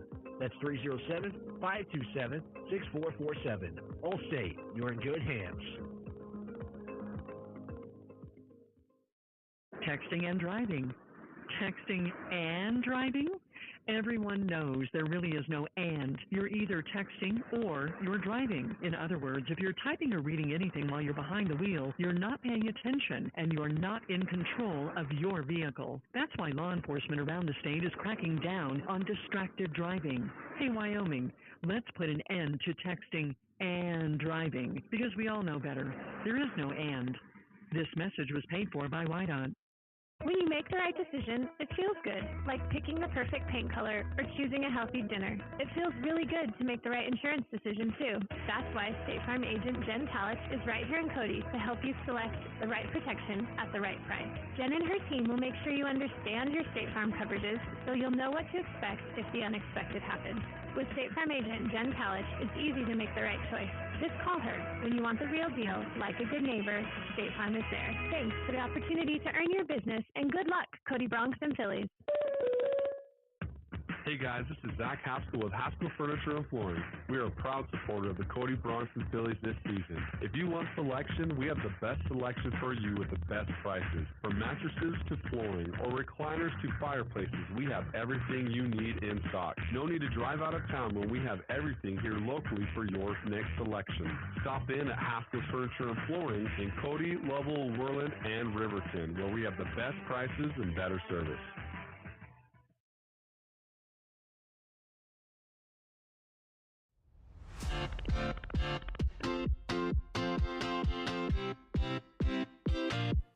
We continue our Breadboard Sub Shop postgame show. Now back to the court with the voice of Cody Sports, Wyatt Barichka. The Cody Phillies ending their early bird invitational with a 3-0 record and would go getting a 69-24 win over the Torrington Lady Trailblazers. So Cody ends up with 4 wins. They would go 4-2 combined.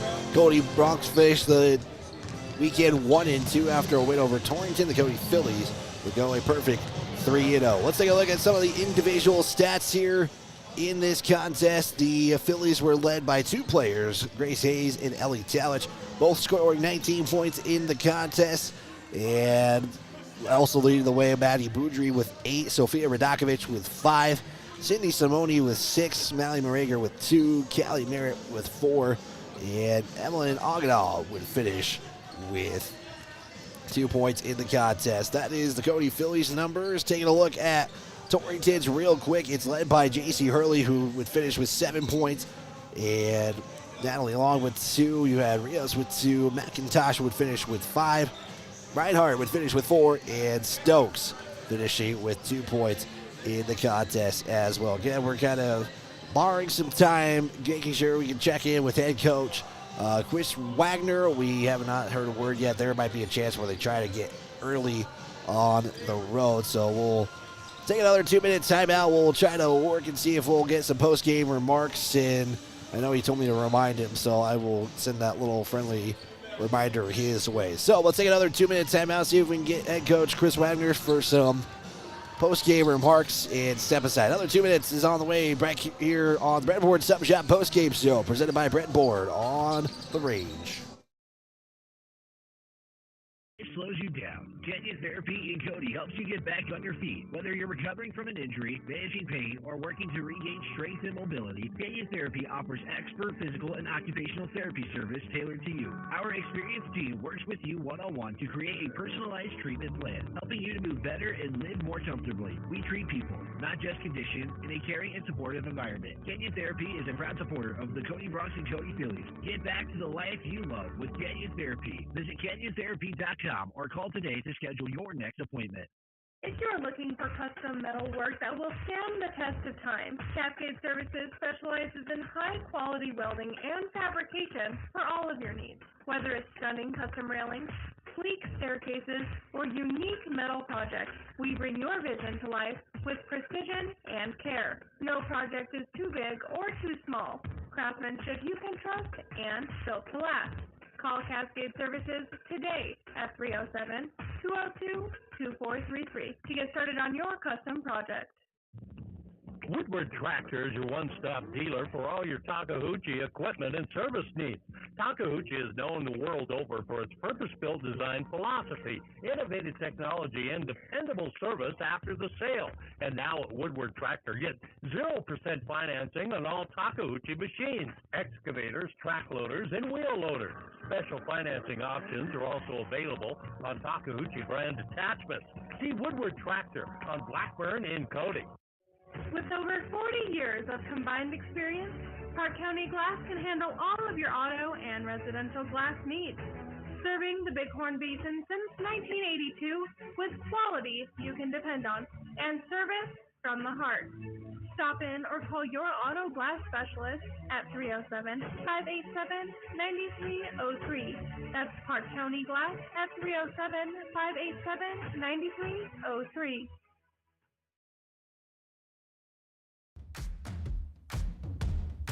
Stream today's game, past games, and listen to future Cody Athletics on the radio and catch live video coverage at myheartmountainradio.com.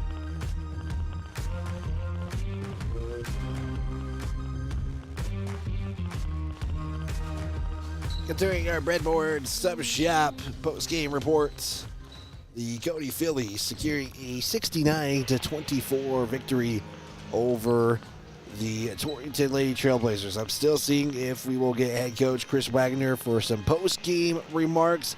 I know that right now, I know there's a change in locker rooms and all that stuff going on. We might get some broadcasting changes here, so we'll try to accommodate, and I know, again, we'll try to catch up with head coach Chris Wagner. If not, we will catch him next week, and we'll post those interviews and all the interviews we do live on Facebook. The Range 103.3 is the best way to catch all of those interviews from the past week and future weekends. And I'm seeing some Phillies make their way out to the court, so we'll see if we can catch up with head coach Chris Wagner in just a moment. We do have a couple of obligations, though. That's to select our player of the game, and we're going to give it to Sydney Simone. And the reason why I say Sydney Simone is when I've picked the last two players, it's been based on offense and also defense, but she really did a good job on the defensive side today when she getting to some of the passing lanes, creating those extra steals and extra opportunities for the Phillies. She finished with 6 points in the contest, no three-pointers, which she's done the last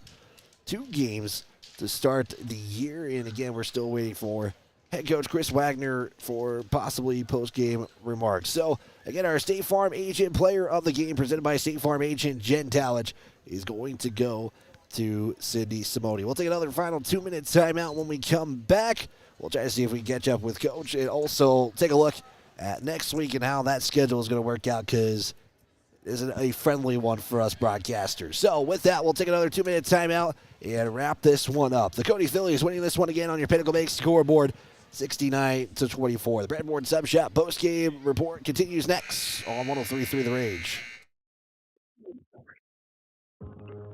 Allstate agent Cale Mitchell is a proud supporter of Cody High School sports. At Allstate, you can bundle your home and auto for the lowest premium rates. Cale Mitchell is your local agent and provides great professional customer service to ensure that you got the best affordable coverage needs. Call Allstate agent Cale Mitchell at 307-527-6447. That's 307-527-6447. Allstate, you're in good hands. Texting and driving. Texting and driving?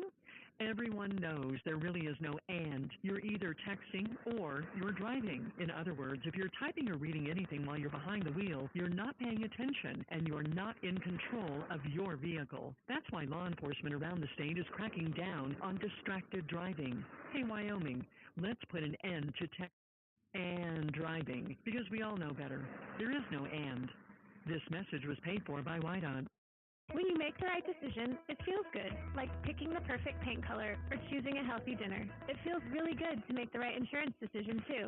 That's why State Farm agent Jen Talich is right here in Cody to help you select the right protection at the right price. Jen and her team will make sure you understand your State Farm coverages so you'll know what to expect if the unexpected happens. With State Farm agent Jen Talich, it's easy to make the right choice. Just call her when you want the real deal. Like a good neighbor, State Farm is there. Thanks for the opportunity to earn your business, and good luck, Cody Bronx and Phillies. Hey guys, this is Zach Haskell with Haskell Furniture and Flooring. We are a proud supporter of the Cody Bronx and Phillies this season. If you want selection, we have the best selection for you with the best prices. From mattresses to flooring or recliners to fireplaces, we have everything you need in stock. No need to drive out of town when we have everything here locally for your next selection. Stop in at Haskell Furniture and Flooring in Cody, Lovell, Worland, and Riverton, where we have the best prices and better service.